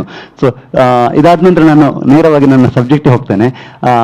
ಫಸ್ಟ್ ನಾವು ಎಲ್ಲಿ ತಪ್ಪಿದ್ದೇವೆ ಅಂತ ಹೇಳಿ, ಅಂದ್ರೆ ನಮ್ಮಲ್ಲಿ ಏನಾಗಿದೆ ಅಂತ ಹೇಳಿದ್ರೆ ಬೀಜಗಳ ಆಯ್ಕೆಯಿಂದಲೇ ನಾವು ತಪ್ಪಾಗಿದ್ದೇವೆ.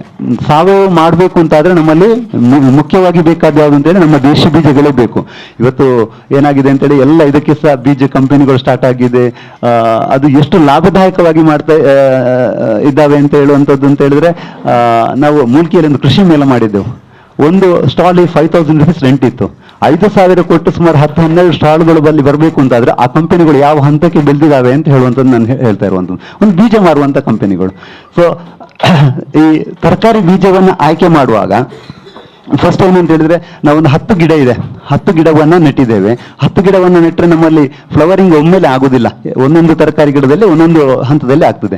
10ರಲ್ಲಿ ಫಸ್ಟ್ ಒಂದು 3-4ರಲ್ಲಿ ತರಕಾರಿ ಹೂ ಬಿಡಲಿಕ್ಕೆ ಸ್ಟಾರ್ಟ್ ಆಗ್ತದೆ. ಅದರಲ್ಲಿ ನಾವು ಏನು ಮಾಡ್ಬೋದು ಅಂತ ಫಸ್ಟ್ ಯಾವ ಗಿಡದಲ್ಲಿ ಹೂ ಬಂತ ಆ ಗಿಡವನ್ನು ನಾವು ನೋಟ್ ಮಾಡಿ ಇಟ್ಕೊಳ್ಬೇಕು. ಅದರಲ್ಲಿ ಫಸ್ಟ್ ಬಿಟ್ಟಂತ ಹೂವನ್ನು ಬಿಟ್ಟು 2 ಅಥವಾ 3ನೇ ಬೀಜದಲ್ಲಿ ಬಂದಂಥ ತರಕಾರಿಯನ್ನು ಬೀಜಕ್ಕೆ ನಾವು ಆಯ್ಕೆ ಮಾಡಿಕೊಳ್ಬೇಕು. ಫಸ್ಟ್ ಅಂದ್ರೆ 10 ಗಿಡದಲ್ಲಿ ಯಾವುದಾದ್ರೂ ಒಂದು ಗಿಡದಲ್ಲಿ ಬರ್ತದೆ ಫಸ್ಟ್ ಹೂ, ಅದರಲ್ಲಿ ಫಸ್ಟ್ ಬಂದ ಹೂವು ಅದು ಬೇಡ, ಅದನ್ನು ನಾವು ತರಕಾರಿಯನ್ನು ಪದಾರ್ಥ ಮಾಡಲಿಕ್ಕೆ ಉಪಯೋಗ ಮಾಡುವಂಥದ್ದು. ಆ ನಂತರ ಬಂದ ಹೂ 2, 3, 4 ಹಂತದ ಹೂಗಳನ್ನು ನಾವು ಆಯ್ಕೆ ಮಾಡೋದು ಸೂಕ್ತ. ಇದು ನಮ್ಮ ಹಿರಿಯರು ಇದನ್ನು ಅನುಸರಿಸಿಕೊಂಡು ಬಂದಂಥ ಪದ್ಧತಿ. ಇನ್ನೊಂದು ಅಂತ ಹೇಳಿದ್ರೆ, ಇದು ಒಂದು ತರಕಾರಿ ಇದು ಮಾಡಿದಾಗ ಇದು ಏನಾಗ್ತದೆ ಅಂತೇಳಿ ಅದು ಸಂಪೂರ್ಣವಾಗಿ ಗಿಡದಲ್ಲೇ ಹಣ್ಣಾಗ್ಲಿಕ್ಕೆ ಬಿಡಬೇಕು.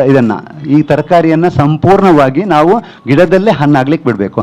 ಹಣ್ಣಾದ ನಂತರವೇ ಅದನ್ನು ಕಟಾವು ಮಾಡಬೇಕು. ತೆಗೆದ ನಂತರ ಅದರ ಬೀಜವನ್ನು ನಾವೇನು ಮಾಡಬೇಕು ಅಂತ ಹೇಳಿದ್ರೆ, ಬಿಸಿಲಲ್ಲಿ ಒಣಗಿಸಬಾರ್ದು. ಚೆನ್ನಾಗಿ ನೀರಲ್ಲಿ ತೊಳೆದು ನೆರಳಲ್ಲಿ ಒಣಗಿಸಬೇಕು. ಅದರ ಮಾಯಿಶ್ಚರ್ ಹೋಗುವಷ್ಟು, ಒಂದು 5 ದಿವಸ 6 ದಿವಸ 8 ದಿವಸ ಎಷ್ಟಾದ ತೊಂದರೆ ಇಲ್ಲ, ಅದನ್ನು ನೆರಳಲ್ಲೇ ಒಣಗಿಸಬೇಕು. ನಂತರ ಏನು ಮಾಡಬೇಕು, ಬೀಜ ಆಯ್ಕೆ ಮಾಡುವ ಈ ಒಂದು ಇದರಲ್ಲಿ ಈ ತೊಟ್ಟು ಭಾಗ ಇರ್ತದೆ. ತೊಟ್ಟು ಭಾಗದ ಮತ್ತು ಇದರಿಂದ ಸಾಧಾರಣ ಒಂದು 2/3 3ರಲ್ಲಿ 2 ಅಂಶ ಕೆಳಭಾಗದ್ದು, ಅಂದರೆ ಈ ಥರ ತೊಟ್ಟಿನ ಹತ್ತಿರದ್ದು ಬೇಡ, ಕೆಳಭಾಗದನ್ನು ಇರೋ ಬೀಜಗಳನ್ನು ಮಾತ್ರ ಆಯ್ಕೆ ಮಾಡಬೇಕು. ಸೊ ಅಲ್ಲಿ ಏನಾಗುತ್ತೆ ಅಂತ ಹೇಳಿದ್ರೆ, ಹೆಣ್ಣು ಹೂಗಳು ಹುಟ್ಟುವಂಥ ಸಂದರ್ಭಗಳು ಜಾಸ್ತಿ ಇರ್ತದೆ ಅದನ್ನು ಕೆಳಭಾಗದಲ್ಲಿ. ಮೇಲ್ಭಾಗದಲ್ಲಿ ಗಂಡು ಹೂಗಳು ಹುಡ್ತದೆ. ಸೊ ಇಷ್ಟನ್ನು ನಾವು ಬೀಜಗಳ ಆಯ್ಕೆ ಮಾಡುವಾಗ ನಾವು ಇದನ್ನು ಸ್ಟೋರ್ ಮಾಡಲಿಕ್ಕೆ ಇನ್ನೊಂದಷ್ಟು ಕೆಲಸಗಳಿರ್ತವೆ.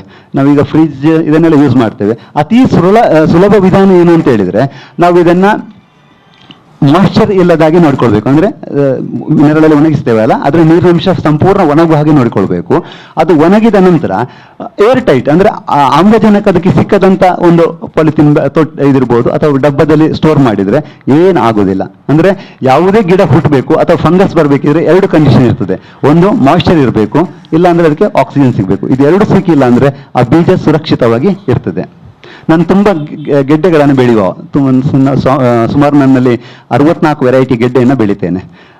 ಗೆಡ್ಡೆಗಳನ್ನು ಸ್ಟೋರ್ ಮಾಡೋದೇ ನಮಗೆ ದೊಡ್ಡ ಸಮಸ್ಯೆ. ಅಂದರೆ ಅದನ್ನು ಸ್ಟೋರ್ ಮಾಡಲಿಕ್ಕೆ ಸುಲಭ ವಿಧಾನ ನಾವು ಮಾಡ್ತಾ ಇರೋದು ಏನು ಅಂತ ಹೇಳಿದ್ರೆ, ಬೀಜಗಳನ್ನು ಒಂದು ಬಕೆಟಲ್ಲಿ ಏನು ಮಾಡ್ತೇವೆ ಅಂದರೆ, ಒಂದು ಲೇಯರ್ ಮಣ್ಣು ಹಾಕ್ತೇವೆ, ಅದರ ಮೇಲೆ ಗೆಡ್ಡೆಗಳನ್ನು ಇಡ್ತೇವಲ್ಲ, ಅಲ್ಲಿ ಎಗೇನ್ ಮಣ್ಣು ಹಾಕ್ತೇವೆ, ಎಗೇನ್ ಅದಕ್ಕೆ ಗೆಡ್ಡೆಗಳನ್ನು ಇಡ್ತೇವೆ. ಸೊ ಈ ರೀತಿ ನಾವು ಮಳೆಗಾಲದಿಂದ ನೆಕ್ಸ್ಟ್ ಸೆಷನ್ಗೆ ಬೇಕಾದಷ್ಟು ನಮ್ಮ ನಾಟಿ ಹಂತಕ್ಕೆ ಯಾವಾಗ ಬೇಕಾ ಅಲ್ಲಿವರೆಗೆ ಇದು ಮಾಡಿ. ಇದರಲ್ಲಿ 2 ಕಂಡೀಷನ್ಸ್ ಇರ್ತದೆ. ಒಂದೇನೆಂದರೆ, ಅದನ್ನು ನೆರಳಲ್ಲೇ ಇಡಬೇಕು, ನೆರಳಿನ ಭಾಗದಲ್ಲಿ ಇಡಬೇಕು ಯಾವುದು ಬಕೆಟನ್ನು. ಮತ್ತು ಅದಕ್ಕೆ ಯಾವುದೇ ಕಾರಣಕ್ಕೂ ಸಹ ಮಾಯಿಶ್ಚರ್, ನೀರು ಬೀಳದಾಗೆ ನೋಡ್ಕೊಳ್ಬೇಕಾಗ್ತದೆ, ಇದು ಬೀಳದಾಗೆ ನೋಡ್ಕೊಳ್ಬೇಕಾಗ್ತದೆ. ಈ 2 ಇದಿಟ್ಟಾಗ ನಾವು ಗೆಡ್ಡೆಗಳು, ನಾವು ಹಿಂದಿನವರು ಏನು ಮಾಡ್ತಾ ಇದ್ರು ಅಂತ ಹೇಳಿದ್ರೆ, ಸೆಗಣಿಯನ್ನು ಲೇಪನ ಮಾಡ್ತಾ ಇದ್ರು. ಸೆಗಣಿಯನ್ನು ಲೇಪನ ಮಾಡಿ ಅದನ್ನು ಸ್ಟೋರ್ ಮಾಡಿಕೊಳ್ತಾ ಇದ್ರು. ಸೊ ಇದು ಇಷ್ಟು ಬೀಜ ಮತ್ತು ಅದನ್ನು ಹೇಗೆ ಸ್ಟೋರ್ ಮಾಡ್ಬೋದು. ಈ ಬಗ್ಗೆ ಏನಾದರೂ ಡೌಟ್ ಇದೆಯಾ? ಗೆಡ್ಡೆಗಳನ್ನು ಮೊದಲಿಗೆ ಸುವರ್ಣ ಗೆಡ್ಡೆ ಇರ್ಬೋದು, ಅಂತ ಗೆಡ್ಡೆಗಳು, ಕೆಸುವಿನ ಒಂದಷ್ಟು ವೆರೈಟಿ ಗೆಡ್ಡೆಗಳು, ಅವುಗಳನ್ನು ಏನು ಮಾಡ್ತಾ ಇದ್ರು ಅಂತ ಹೇಳಿದ್ರೆ, ಸೆಗಣಿ ಲೇಪನ ಮಾಡಿ ಒಣಗಿಸ್ತಾ ಇದ್ರು ನೆರಳಲ್ಲಿ ಇಟ್ಟುಕೊಳ್ತಾ, ಸ್ಟೋರ್ ಮಾಡಿಕೊಳ್ತಾ ಇದ್ರು ನೆಕ್ಸ್ಟ್ ಸೀಸನ್ ಈ ಬೀಜ. ಬಟ್ ಈಗ ಏನು ಅಂತ ಹೇಳಿದ್ರೆ ಹಾಗೆ ಮಾಡಬೇಕು ಅಂತಿಲ್ಲ ಸರ್. ನಾನು ಏನು ಹೇಳ್ತಾ ಇದ್ದೀನಿ, ಬಕೆಟಲ್ಲಿ ಒಂದು ಲೇಯರ್ ಮಣ್ಣು ಹಾಕೋದು, ಗೆಡ್ಡೆಗಳನ್ನು ಇಡುದು ಬೀಜಗಳನ್ನು, ಇನ್ನೊಂದು ಲೇಯರ್ ಮಣ್ಣು ಹಾಕುದು. ಈ ತರ ನಾವು ಸಾಧಾರಣ ಡಿಸೆಂಬರಿಂದ ನಮಗೆ ಏಪ್ರಿಲ್ ಒಂದು 4-5 ತಿಂಗಳ ಗ್ಯಾಪ್ ಸಿಗುತ್ತೆ. ಸೊ ಅದು ಆ ರೀತಿ ಸ್ಟೋರ್ ಮಾಡ್ಲಿಕ್ಕೆ ಆಗ್ತದೆ ಅಂತ ಹೇಳಿದ ಒಂದು ಸುಲಭ ಅಂತ ಹೇಳುವಂಥದ್ದು ನಾನು. ಸರ್ ಪಪ್ಪಾಯಿ ಬೀಜವನ್ನ ನಾನು ಮರದಲ್ಲಿ ಹೇಳಿದೆ ಅಲ್ಲ ಸರ್, ನನ್ನ ಪಪ್ಪಾಯಿಯಲ್ಲಿ ಸೇಮ್ ಇದು ಈಗ ಈ 1/3 2/3 ಹೇಳಿದೆ ಅಲ್ಲ, ಈ ಭಾಗವನ್ನು ನಾನು ಪಪ್ಪಾಯಿಯಲ್ಲಿ ಸುಮಾರು 2 ವರ್ಷಗಳ ಕಾಲ ಪ್ರಯೋಗ ಮಾಡಿದ್ದೇನೆ. ಆ ಕೆಳಭಾಗದಲ್ಲಿ ಅಂತೂ ಹೆಣ್ಣು ಹೂಗಳೇ ಬರ್ತದೆ, ಗಂಡು ಗಿಡಗಳು ಹುಟ್ಟೋದೇ ಇಲ್ಲ. ಇದು ಚೆನ್ನಾಗಿ ಮರದಲ್ಲಿ ಹಣ್ಣಾಗ್ಲಿಕ್ಕೆ ಬಿಡಿ ಸರ್. ಹಣ್ಣಾದ ಇದರ ನಂತರ ಅದನ್ನ ಕೊಯ್ಲು ಮಾಡಿ ಚೆನ್ನಾಗಿ ನೀರಲ್ಲಿ ತೊಳಿರಿ ಸರ್. ಬೀಜವನ್ನ ತೊಳೆದ ನಂತರ ನೆರಳಲ್ಲಿ ಒಣಗಿಸಿ ಸರ್, ನೆರಳಲ್ಲಿ ಒಣಗಿಸಿ ಅದನ್ನ ನೆಕ್ಸ್ಟ್ ಆಕ್ಸಿಜನ್ ಸಿಕ್ಕದ ಹಾಗೆ ಮತ್ತೆ ಮಾಯಿಶ್ಚರ್ ನೆರಳಲ್ಲಿ ಒಣಗಿರ್ತದೆ. ಆಕ್ಸಿಜನ್ ಇಲ್ಲ ಸಿಕ್ಕದಂತ ಏರ್ಟೈಟ್ ಒಂದು ಡಬ್ಬದಲ್ಲಿ ಇಟ್ಟರೆ ಏನಾಗಲ್ಲ ಸರ್. ಒಂದಷ್ಟು ನಾನು ನೋಟ್ಸ್ ಕೊಟ್ಟಿದ್ದೇನೆ, ಅದು ಬೀಜಾಮೃತ ಮಾಡುವಂಥದ್ದು ಇದನ್ನೆಲ್ಲ ಹೇಳಿದ್ದೇನೆ. ಅದು ಬೀಜಾಮೃತ ಯಾಕೆ ಮಾಡ್ತಾರೆ ಅಂತ ಹೇಳಿದ್ರೆ ಒಳ್ಳೆಯ ದಷ್ಟಪುಷ್ಟ ಸಸಿಗಳು ಸಿಗಬೇಕು ಅಂತೇಳಿ ಬೀಜಾಮೃತವನ್ನ ನಾವು ಮಾಡಬೇಕಾಗ್ತದೆ. ಬೀಜಾಮೃತ ಮಾಡುವಂಥ ವಿಧಾನ ಎಲ್ಲ ಹಾಕಿದ್ದೇನೆ. ನಾನು ನೇರವಾಗಿ ನೆಕ್ಸ್ಟ್ ಚಟ್ಟಿಗೆ ಮಣ್ಣನ್ನು ಮಿಕ್ಸ್ ಮಾಡೋದು ಹೇಗೆ ಅಂತ ಹೇಳಲಿಕ್ಕೆ ಇದು ಮಾಡ್ತಾ ಇದ್ದೆ. ಇದಕ್ಕೆ ಬೇಕಾದ ಸಾಹಿತ್ಯಗಳು ನಾನು ಅದರಲ್ಲಿ ಕೊಟ್ಟಿದ್ದೇನೆ. ಒಂದು 30% ಮಣ್ಣು, 30% ನೋಟ್ಸಲ್ಲೆಲ್ಲ ಇದೆ ವಿವರಗಳು. 30% ಮಣ್ಣು ಹಾಕಬೇಕು, 30% ಮಣ್ಣು, 30% ಕೋಕೋಪಿಟ್, 30% ಸೆಗಣಿ ಪುಡಿ, ಮತ್ತೆ ಗೋಮೂತ್ರ, ಸುಣ್ಣ, ಇಷ್ಟು ಸಾಹಿತ್ಯಗಳು ಬೇಕಾಗ್ತದೆ. ನೋಡಿ, ನಾನು ಈ ಕೋಕೋಪಿಟ್ಟಿಗೆ ಗೋಮೂತ್ರವನ್ನು ನಾವು ಫಸ್ಟ್ ಹಾಕಿದ್ವಿ. ಗೋಮೂತ್ರವನ್ನ ಒಂದು 4-5 ದಿವಸಗಳ ಮೊದಲು ಹಾಕಿಡಬೇಕು. ಗೋಮೂತ್ರವನ್ನ ಕೋಕೋಪಿಟ್ಟಿಗೆ 4-5 ಈಗ ನಮ್ಮಲ್ಲಿ ಗೋಮೂತ್ರ ಸಿಕ್ಕೋದಿಲ್ಲ ಅಂತಾದ್ರೆ ಅದಕ್ಕೆ ನೀರು ಹಾಕಿದ್ರೆ ಆಯ್ತು. ಸಾಮಾನ್ಯ 4.5 kg ಇದಿರುವಂಥದ್ದು, 4.5 kg ಇರುವಂಥದ್ದು ಒಂದು ಸ್ಲ್ಯಾಬಿಗೆ ಸುಮಾರು 8.5 ರಿಂದ 9 ಲೀಟರ್ ನೀರು ಬೇಕಾಗ್ತದೆ ಅದು ಇದಾಗ್ಲಿಕ್ಕೆ. ಸೊ ಈ ತರ ಕೋಕೋಪಿಟ್ ರೆಡಿ ಆಗ್ತದೆ. ಕೋಕೋಪಿಟ್ಟಿಗೆ ನಾವು ನೀರು ಅಥವಾ ಇದನ್ನು ಹಾಕುವಂಥದ್ದು.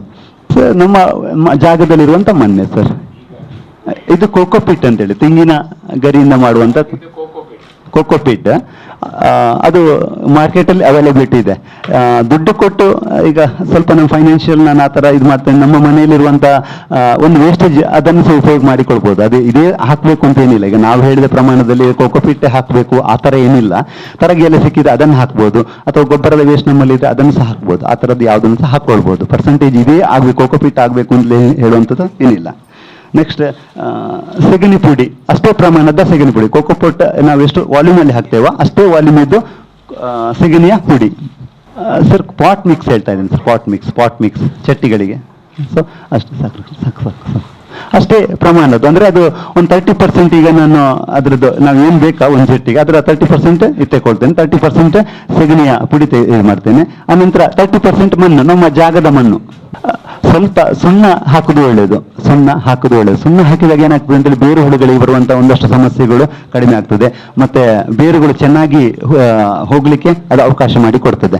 ಇದಾದ ನಂತರ ಈಗ ನಾವು ಇದನ್ನ ಮಳೆಗಾಲದಲ್ಲಿ ಮಾಡ್ತೇವೆ ಅಂತ ಆದ್ರೆ ಈ ಚಟ್ಟಿಯ ಮಣ್ಣಿನ ಮಿಕ್ಸ್ ಅನ್ನ ಮಳೆಗಾಲಕ್ಕಾದ್ರೆ ನಾವು ಕೋಕೋಪಿಟ್ ಅನ್ನ ಕಡಿಮೆ ಮಾಡಿಕೊಳ್ಬೇಕು. ಅದ್ರ ಬದಲಿಗೆ ಹೊಯ್ಗೆಯನ್ನ ಸ್ವಲ್ಪ ಜಾಸ್ತಿ ಮಾಡ್ಬೇಕು. ಯಾಕೆ ಅಂತ ಹೇಳಿದ್ರೆ ಫಂಗಸ್, ಇದು ಕೋಕೋಪಿಟ್ ಹಾಕಿದ ಕೂಡಲೇ ಫಂಗಸ್ ಪ್ರಾಬ್ಲಮ್ಸ್ಗಳು ಜಾಸ್ತಿ ಬರ್ತದೆ. ನಾವು ಇದು ಹಾಕಿದಾಗ ಹೊಯ್ಗೆ ಹಾಕಿದಾಗ ಏನಾಗ್ತದೆ, ನೀರೇನಾದ್ರಲ್ಲಿ ನಿಲ್ಲೋದಿಲ್ಲ, ಡೈರೆಕ್ಟ್ ಆಗಿ ಪಾಸ್ ಆಗಿ ಹೋಗುವಂಥದ್ದು. ಇನ್ನು ಯಾವ ತರಕಾರಿಯನ್ನು ಬೆಳಿಲಿಕ್ಕೆ ನಾವು ಇದನ್ನು ಉಪಯೋಗ ಮಾಡ್ತಾ ಇದ್ದೇವೆ ಅಂತ ಹೇಳುವಂಥದ್ದು ತುಂಬಾ ಇಂಪಾರ್ಟೆಂಟ್. ಮಣ್ಣು ಅಂದ್ರೆ ಮಣ್ಣು ಮಿಶ್ರ ಮಾಡುವಾಗ ಯಾವ ತರಕಾರಿಯನ್ನು ಇದು ಮಾಡಲಿಕ್ಕೆ ಅಂದ್ರೆ ಈಗ ಸೊಪ್ಪು ತರಕಾರಿಯನ್ನ ಬೆಳೆಯುತ್ತಿದ್ರೆ ನಾನು ಇದನ್ನು ಹೇಳಬೇಕಿದ್ರೆ ಸ್ವಲ್ಪ ಗೊಬ್ಬರದ ಬಗ್ಗೆ ಹೇಳಬೇಕಾಗ್ತದೆ. ಅಂದ್ರೆ ನೈಟ್ರೋಜನ್ ಹೇಗೆ ವರ್ಕ್ ಆಗ್ತದೆ, ಅಥವಾ ಸಾರಜನಕ ಹೇಗೆ ಕೆಲಸ ಆಗ್ತದೆ, ರಂಜಕ ಹೇಗೆ ಕೆಲಸ ಆಗ್ತದೆ, ಪೊಟ್ಯಾಷಿಯಂ ಹೇಗೆ ಕೆಲಸ ಮಾಡ್ತದೆ ಅಂತ ಹೇಳುವಂಥದ್ದು ಇಲ್ಲಿ ಇಂಪಾರ್ಟೆಂಟ್ ಆಗಿರ್ತದೆ. ಯಾವುದೇ ಸಸ್ಯದ ಬೆಳವಣಿಗೆ ಆಗಲಿಕ್ಕೆ ನಮಗೆ ಸಾರಜನಕ ಬೇಕು, ಸಸ್ಯದ ಬೆಳವಣಿಗೆಗೆ ಸಾರಜನಕ ಬೇಕು. ಅದೇ ರೀತಿ ಒಂದು ಹೂ ಬಿಡ್ಲಿಕ್ಕೆ, ಗಿಡದಲ್ಲಿ ಹೂ ಬಿಡ್ಲಿಕ್ಕೆ ಮತ್ತು ಅದು ಕಾಯಿ ಕಟ್ಟಲಿಕ್ಕೆ ರಂಜಕ ಹೆಲ್ಪ್ ಮಾಡ್ತದೆ. ರಂಜಕದ ಅಂಶ ನಮಗೆ ಹೂ ಬಿಡ್ಲಿಕ್ಕೆ ಮತ್ತೆ ಕಾಯಿ ಬಿಡ್ಲಿಕ್ಕೆ. ಬಿಟ್ಟ ಕಾಯಿ ಅದು ಒಳ್ಳೆಯ ಆಕಾರದ ಹಣ್ಣು, ಗಾತ್ರದ ಹಣ್ಣು ಸಿಗಬೇಕು ಅಂತ ಅದಕ್ಕೆ ನಮಗೆ ಪೊಟ್ಯಾಷ್ ಅಂಶ ಅದರಲ್ಲಿ ಇರಬೇಕು. ಸೊ ನಾವು ಈಗ ಸೊಪ್ಪು ತರಕಾರಿಯನ್ನು ಬೆಳಿಬೇಕಾದ್ರೆ ಅದರಲ್ಲಿ ಕಾಯಿ ಕಟ್ಟುವಂತ ಅವಶ್ಯಕತೆಗಳು ಇರೋದಿಲ್ಲ. ಸೊ ನಾವೇನು ಮಾಡ್ಬೇಕು ಅಂತ ಹೇಳಿದ್ರೆ ನಮಗೆ ಅಲ್ಲಿ ಸಾರಜನಕ ಅಂಶ ಜಾಸ್ತಿ ಇರುವಂತಹ ಗೊಬ್ಬರವನ್ನ ಆ ಪಾಟ್ ಮಿಕ್ಸ್ ಅಲ್ಲಿ ಹಾಕೊಳ್ಬೇಕು. ಸೊಪ್ಪು ತರಕಾರಿ ಬೆಳಿತೇವೆ ಆದ್ರೆ. ಅದೇ ಗೆಡ್ಡೆ ತರಕಾರಿ ಬೆಳಿಬೇಕಂತ ಆದ್ರೆ ನಾವು ಅದಕ್ಕೆ ಪೊಟ್ಯಾಷ್ ಅಂಶ ಬೇಕು. ಅಂದರೆ ಅದು ಹೂ ಬಿಡಬೇಕು, ಹೂ ಬಿಟ್ಟು ಕಾಯಿ ಕಟ್ಟಬೇಕು, ಒಳ್ಳೆಯ ಗಾತ್ರದ ಕಾಯಿ ಬರಬೇಕು, ಕಲರ್ ಬರಬೇಕು. ಅದಕ್ಕಾಗಿ ಪೊಟ್ಯಾಷ್ ಅಂಶ ಅಂತ ಹೇಳಿದ್ರೆ ಬೂದಿ ಇರ್ಬೋದು, ಬಾಳೆದಿಂಡು, ಇಂಥ ಗೊಬ್ಬರಗಳನ್ನು ಜಾಸ್ತಿ ಇವುಗಳಲ್ಲಿ ಹಾಕಬೇಕು. ಅದಾದ ನಂತರ ಹೂವಿನ ಇದು ಮಾತ್ರ ನಮ್ಮಲ್ಲಿ ಯಾವುದು ಅಂತ ಹೇಳಿದ್ರೆ ಫ್ಲವರ್ಸ್, ದಾಸವಾಳ ಇರ್ಬೋದು, ಗುಲಾಬಿ, ಇವುಗಳಿಗೆಲ್ಲ ಪೊಟ್ಯಾಷ್ ಅಂಶ ಅಗತ್ಯ ಇಲ್ಲ, ಯಾಕೆಂದ್ರೆ ಅಲ್ಲಿ ಕಾಯಿ ಕಟ್ಟುವಂತ ಇದಿರೋದಿಲ್ಲ. ಸೊ ನಮಗೆ ಅಲ್ಲಿ ಫಾಸ್ಫರಸ್ ಕಂಟೆಂಟ್ ಜಾಸ್ತಿ ಬೇಕು ಆಗ ಹೂ ಬಿಡುವಂತ ಸಂಖ್ಯೆ ಸಹ ಜಾಸ್ತಿ ಆಗ್ತದೆ. ಸೊ ಫಾಸ್ಫರಸ್ ಕಂಟೆಂಟ್ ಜಾಸ್ತಿ ಇರುವಂತ ಇದನ್ನು ನಾವು ಇದಕ್ಕೆ ಕೊಡಬೇಕು. ರಾಕ್ ಫಾಸ್ಫೇಟ್ ಮುಖಾಂತರ ಕೊಡ್ಬೋದು, ಅಥವಾ ಮಾರ್ಕೆಟಲ್ಲಿ ಅವೈಲೇಬಲ್ ಇರುವಂತ ಒಂದಷ್ಟು ಇದನ್ನ ಕೊಡ್ಬೋದು. ಈ ಸರಿ, ಇದರಲ್ಲಿ ಏನಾದರೂ ಡೌಟ್ ಇದೆಯಾ? ಸ್ವಲ್ಪ ಫಾಸ್ಟ್ ಆಗ್ತಾ ಇದೆ ಸರ್. ಶೇಡಿ ಮಣ್ಣಲ್ಲಿ ಅಂದರೆ ಆಗೋದಿಲ್ಲ. ಅಲ್ಲ, ನಾರ್ಮಲ್ ಶೇಡಿ ಮಣ್ಣಲ್ಲಿ ಸರ್, ಶೇಡಿ ಮಣ್ಣು ಇದೆ ಅಲ್ಲ, ಅದರಲ್ಲಿ ಯಾವ ತರಕಾರಿ, ಹಣ್ಣು ಯಾವುದನ್ನು ಬೆಳಿಲಿಕ್ಕೆ ಸಾಧ್ಯ ಆಗೋದಿಲ್ಲ. ಯಾಕೆ ಅಂತ ಹೇಳಿದ್ರೆ ಅದು ಹೌದು ಆ ಥರ ಇದ್ದಾಗ ಅಲ್ಲ, ಇಲ್ಲಿ ಕೆಂಪು ಮಣ್ಣು ಬೆಸ್ಟ್ ಸರ್, ದಿ ಬೆಸ್ಟ್ ಕೆಂಪು ಮಣ್ಣು. ಅಲ್ಲ, ಈಗ ಪಾಟಿಂಗಿಗೆ ಸರ್ ನಾವೀಗ ಅಂತ ಹೇಳಿ ಪಾಟಿಂಗಿಗೆ ತರುವಾಗ ಅದನ್ನು ಸೇಡಿ ಮಣ್ಣನ್ನು ಅವಾಯ್ಡ್ ಮಾಡಿದಾಯ್ತು. ಬೇರೆ ಮಣ್ಣುಗಳಷ್ಟು ನಮಗೆ ಸಮಸ್ಯೆ, ಅದೇನು ಸಮಸ್ಯೆ ಆಗೋದಿಲ್ಲ. ಸ್ವಲ್ಪ ಅದನ್ನು ಜರಡಿಯಲ್ಲಿ ಇದು ಮಾಡಿಕೊಳ್ಳುವಂಥದ್ದು ಸರ್, ಅಷ್ಟೇ ಸರ್. ನೋಡಿ, ನೈಟ್ರೋಜನ್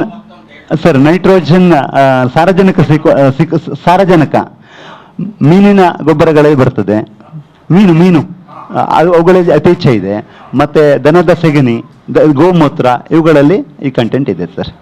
ಅದೇ ಹೇಳ್ತಾರೆ ಸರ್, ಸೆಗಣಿ, ಗೋಮೂತ್ರ, ಅದನ್ನೇ ಸಾರಜನಕಯುಕ್ತ ಗೊಬ್ಬರವನ್ನೇ ಕೊಡಬೇಕು ಅಂತ ಹೇಳಿ. ಈ ನಾವೇಂತೇವೆ ಈಗ ಸಾವಯವ ಅಂತ ಹೇಳುವಂತ ಮಾತಿದೆಯಲ್ಲ ಸರ್, ಅದು ಅಷ್ಟು ಫುಲ್ಫಿಲ್ ಆಗ್ತದೆ ಅಂತ ಹೇಳಲಿಕ್ಕೆ ಆಗಲ್ಲ. ಮಾರ್ಕೆಟಲ್ಲಿ ಸಿಕ್ಕುವಂಥದ್ದು ಎಷ್ಟು ನಂಬಿಕೆ ಈಗ ಅರ್ಹ ಅಂತ ಹೇಳುವಂಥದ್ದನ್ನ ನಾನು ಹೇಳಲಿಕ್ಕೆ ಸಾಧ್ಯ ಇಲ್ಲ ಸರ್. ಅಂದ್ರೆ ಮತ್ತೆ ನಮಗೆ ಅನಿವಾರ್ಯ, ಪೇಟೆಯಲ್ಲಿ ಇದ್ದೇವೆ, ಆಗ ಅನಿವಾರ್ಯ ಸರ್, ನಾವು ಅದನ್ನು ಯೂಸ್ ಮಾಡಲೇಬೇಕಾಗುತ್ತೆ, ಕೆಲವನ್ನೆಲ್ಲ ಕಾಂಪ್ರಮೈಸ್ ಮಾಡಬೇಕಾಗ್ತದೆ. ಈ ರೀತಿ ಮಾಡಿದಂಥ ಮಿಕ್ಸ್ ಅನ್ನ ಪಾಟಿನ ಅಡಿಭಾಗದಲ್ಲಿ ಒಂದು ತೂತಿರ್ತದೆ ಸರ್, ಸಣ್ಣ ತೂತಿರ್ತು ಹೋಲ್, ಎಕ್ಸಸ್ ನೀರನ್ನು ಹೊರಗೆ ಹೋಗ್ಲಿಕ್ಕಾಗಿ ಆಕ್ಚುಲಿ ಇರುವಂಥದ್ದು. ಸೊ ಅದಕ್ಕೆ ಒಂದು ಇದ್ದಿಲಿನ ತುಂಡು ಇರ್ಬೋದು, ಅಥವಾ ಇದು ಹಂಚಿನ ತುಂಡು ಅಥವಾ ಕಲ್ಲಿನ ತುಂಡನ್ನು ಅಲ್ಲಿ 1-2 ತುಂಡನ್ನು ಇಡಬೇಕಾಗ್ತದೆ, ಒಂದು ಲೇಯರ್, ಒಂದು ಆ ತೂತಲ್ಲಿ. ಯಾಕೆಂದ್ರೆ ಎಕ್ಸಸ್ ನೀರು ಹೊರಗಡೆ ಹೋಗ್ಲಿಕ್ಕಾಗಿ ಇದಿರುವಂಥದ್ದು. ಸೊ ಅದನ್ನ ತಗೊಳ್ಬೇಕು. ಅನಂತರ ಮಣ್ಣಿನ ಮಿಶ್ರಣವನ್ನು ನಾವು ಅದಕ್ಕೆ ಪಾಟಿಗೆ ಹಾಕುವಂಥದ್ದು. ಸಾಧಾರಣ ಫಸ್ಟ್ ಟೈಮ್ ಒಂದು 70-75% ಮಾತ್ರ ಹಾಕಿ ಸಾಕು. ಒಮ್ಮೆಲೆ ಫುಲ್ ಮಾಡಬಾರ್ದು, ಒಂದು 75% ಹಾಕಿದ್ರೆ ಸಾಕು. 75% ಇದಾಗಿ ನಾವು ಗಿಡವನ್ನ ಚಟ್ಟಿಯ ಮಧ್ಯಭಾಗದಲ್ಲಿ ನಾಟಿ ಮಾಡುವಂಥದ್ದು.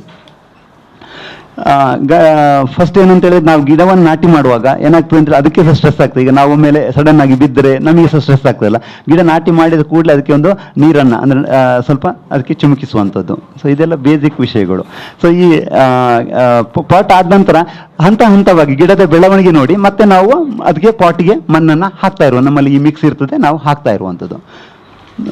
ಇದೇ ರೀತಿ ಒಂದು ಪಾಟಲ್ಲಿ ನಾವು ಒಂದಷ್ಟು ಬೇರೆ ಗಿಡಗಳನ್ನು ಸಹ ಜೋಡಿಸ್ಕೊಳ್ಬೋದು. ಒಂದು ಬೆಂಡೆಕಾಯಿ ಗಿಡವನ್ನು ಹಾಕಿದ್ದೇವೆ ಅಂತ ಹೇಳಿದ್ರೆ ಅದರ ಬುಡದಲ್ಲಿ ಬ್ರಾಹ್ಮಿ ಹಾಕ್ಕೊಳ್ಬೋದು, ಮತ್ತೊಂದು ಗಿಡದ ಬುಡದಲ್ಲಿ ಹೊನಗನೆ ಹಾಕ್ಕೊಳ್ಬೋದು, ಇನ್ನು ಕಿರಾತ್ ಕಡ್ಡಿ, ಬೇರೆ ಬೇರೆ ಗಿಡಗಳನ್ನು ಸಹ ಇವುಗಳ ಜೊತೆಯಲ್ಲಿ ನಾವು ಹಾಕ್ಕೊಳ್ಬೋದು. ಆಗ ನಮಗೆ ಪುದೀನ 1-2 ಹಾಕ್ಕೊಳ್ಬೋದು. ಹಂಗಂದ್ರೆ ಶುಂಠಿ, ಅರಿಶಿನ ಇದನ್ನೆಲ್ಲ ಕಾರ್ನರ್ ಹಾಕೊಂಡ್ರೆ ಅವು ನಮಗೆ ಆಗಾಗ ಇದು ಮಾಡ್ಲಿಕ್ಕೆ ಸಿಗ್ತದೆ. ಅಂದ್ರೆ ಒಂದೇ ಪಾಟಲ್ಲಿ ಒಂದಷ್ಟು ಬೇರೆ ಇದನ್ನು ಸಹ ಮಾಡಿಕೊಳ್ಬೋದು. ಇದೇ ರೀತಿ ಹ್ಯಾಂಗಿಂಗ್ ಪಾಟ್ಸ್ಗಳಲ್ಲಿ ಈ ಪುದೀನ, ಬ್ರಾಹ್ಮಿ ಇಂಥದನ್ನು ಸಹ ಯೂಸ್ ಮಾಡೋದು. ಅಂದ್ರೆ ನಮಗೆ ಅಟ್ಲೀಸ್ಟ್ ಅಷ್ಟನ್ನಾದರೂ ಬಾಲ್ಕನಿಯಲ್ಲಿ ಇರುವಂತಹ ಒಂದಷ್ಟು ಜಾಗವನ್ನು, ಬಿಸಿಲು ಬೀಳುವಂಥ ಜಾಗವನ್ನು ಉಪಯೋಗ ಮಾಡಲಿಕ್ಕೆ ನಾವು ಹ್ಯಾಂಗಿಂಗ್ ಪಾಟ್ಸ್ಗಳನ್ನು ಸಹ ಉಪಯೋಗ ಮಾಡಿಕೊಳ್ಬೋದು ಸರ್. ಒಂದು 6 days ಬೇಕೇ ಬೇಕಾಗತ್ತೆ ಸರ್. ಅಲ್ಲ ಸರ್, ಅದ್ರ ವಿಷಯ ಬರುತ್ತೆ. ಬೀಜಕ್ಕನ್ನು ಇದು ಮಾಡುವಂಥ ವಿಷಯ ನಾನು ಮತ್ತೆ ಹೇಳ್ತೇನೆ ಸರ್. ಈಗ ನಾವು ಈ ಸಾವಯವದಲ್ಲಿ ಒಂದು ಪ್ರಾಬ್ಲಮ್ ಎಂತ ಅಂತೇಳಿ ಸರ್, ರೋಗಗಳು ಬಂದರೆ ಅಥವಾ ಕೀಟಗಳು ಬಂದರೆ ಮತ್ತೆ ಕಂಟ್ರೋಲ್ ಮಾಡ್ಲಿಕ್ಕೆ ಕಷ್ಟ. ಅಂದ್ರೆ ಈಗ ನಮ್ಮ ಕೀಟನಾಶಕಗಳನ್ನೇನಾದ್ರೂ ಅದ್ರ ಹೊಡೆದಾಗ ಅದನ್ನ ಕೊಂದು ಇದು ಮಾಡುವಂಥದ್ದು.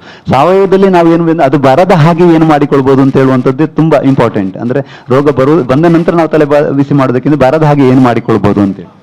ಸೊ ಫಸ್ಟ್ ಏನು ಅಂತ ಹೇಳಿದ್ರೆ ಸರ್, ಈ ನಮ್ಮ ಟೆರಿಸ್ ಗಾರ್ಡನ್ ಅಥವಾ ಕೈತೋಟ ಏನು ಮಾಡಿದೇವ ಆ ಜಾಗದಲ್ಲಿ ಒಂದು ಒಳ್ಳೆಯ ಇಲ್ಯುಮಿನೇಷನ್ ಇರುವಂಥ ಲೈಟನ್ನು ಉರಿಸಿಡೋದು.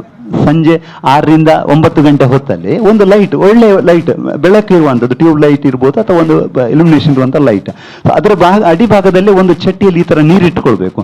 ಸೊ ಏನಾಗ್ತದೆ ಅಂದರೆ ಲೈಟ್ಗೆ ಈ ಕೀಟಗಳು ಅಟ್ರಾಕ್ಷನ್ ಆಗಿ ಬಂದು ಇದಕ್ಕೆ ಬೀಳ್ತದೆ. ಸೊ ಅದು ಒಂದು ಸುಲಭದಲ್ಲಿ ಕಂಟ್ರೋಲ್ ಆಗ್ತದೆ. ಯಾವಾಗ ಅದರ ಸಂತಾನೋತ್ಪತ್ತಿ ಆಗೋದಿಲ್ವಾ ಅದರ ಕೀಟಬಾಧೆ ನಮಗೆ ಕಡಿಮೆ ಇರ್ತದೆ. 6ರಿಂದ 9 ಅನಂತರ ಇಡಬಾರ್ದು. ಅಂದ್ರೆ ನಮಗೆ 9 ಗಂಟೆ ಅಂದ್ರೆ ಲೇಟ್ ಆದ ನಂತರ ನಮಗೆ ಉಪಕಾರ ಮಾಡುವಂತ ಒಂದಷ್ಟು ಕೀಟಗಳು ಬರ್ತವೆ. ಸೊ ಈ ಪೀರಿಯಡ್ ಅಲ್ಲಿ ನಮಗೆ ಏನಾಗ್ತದೆ ಅಂತ ಹೇಳಿದ್ರೆ ಉಪದ್ರವ ಕೀಟಗಳ ಸಂಚಯ ಜಾಸ್ತಿ ಇರ್ತದೆ. ಸೊ ಅದನ್ನ ಕಂಟ್ರೋಲ್ ಮಾಡ್ಲಿಕ್ಕೆ ನಾವು ಅದೊಂದು ಮೆಥಡ್ ಅನ್ನ ಯೂಸ್ ಮಾಡಿಕೊಳ್ಬೇಕು. ಮತ್ತೆ ಈಗ ಚಟ್ಟಿಯಲ್ಲಿ ನಾವು ಗಿಡಗಳನ್ನು ಇಡ್ತೇವೆ. ಗಿಡಗಳನ್ನು ಇಟ್ಟಾಗ ಅದರ ಮಧ್ಯಭಾಗದಲ್ಲಿ ತುಳಸಿ ಇರ್ಬೋದು, ಚೆಂಡು ಹೂ ಇರ್ಬೋದು, ಕಾಮಕಸ್ತೂರಿ ಅಥವಾ ನಂದಿ ಬೆಟ್ಟಲು ಇಂಥ ಒಂದೊಂದು ಗಿಡಗಳನ್ನ ಮಿಕ್ಸ್ ಮಾಡಿ ಇಡುದು. ಆಗ ಏನಾಗ್ತದೆ ಅಂದ್ರೆ ಇದಕ್ಕಿಂತ ಅದಕ್ಕೆ ರುಚಿಕರ ಆಗಿರ್ತದೆ. ಸೊ ಅದರ ಮೇಲೆ ಅಟ್ಯಾಕ್ ಮಾಡ್ತದೆ. ಫಸ್ಟ್ ಅದು ಅಟ್ಯಾಕ್ ಮಾಡ್ಲಿಕ್ಕೆ ಆ ಗಿಡಗಳ ಮೇಲೆ ಹೋಗ್ತದೆ.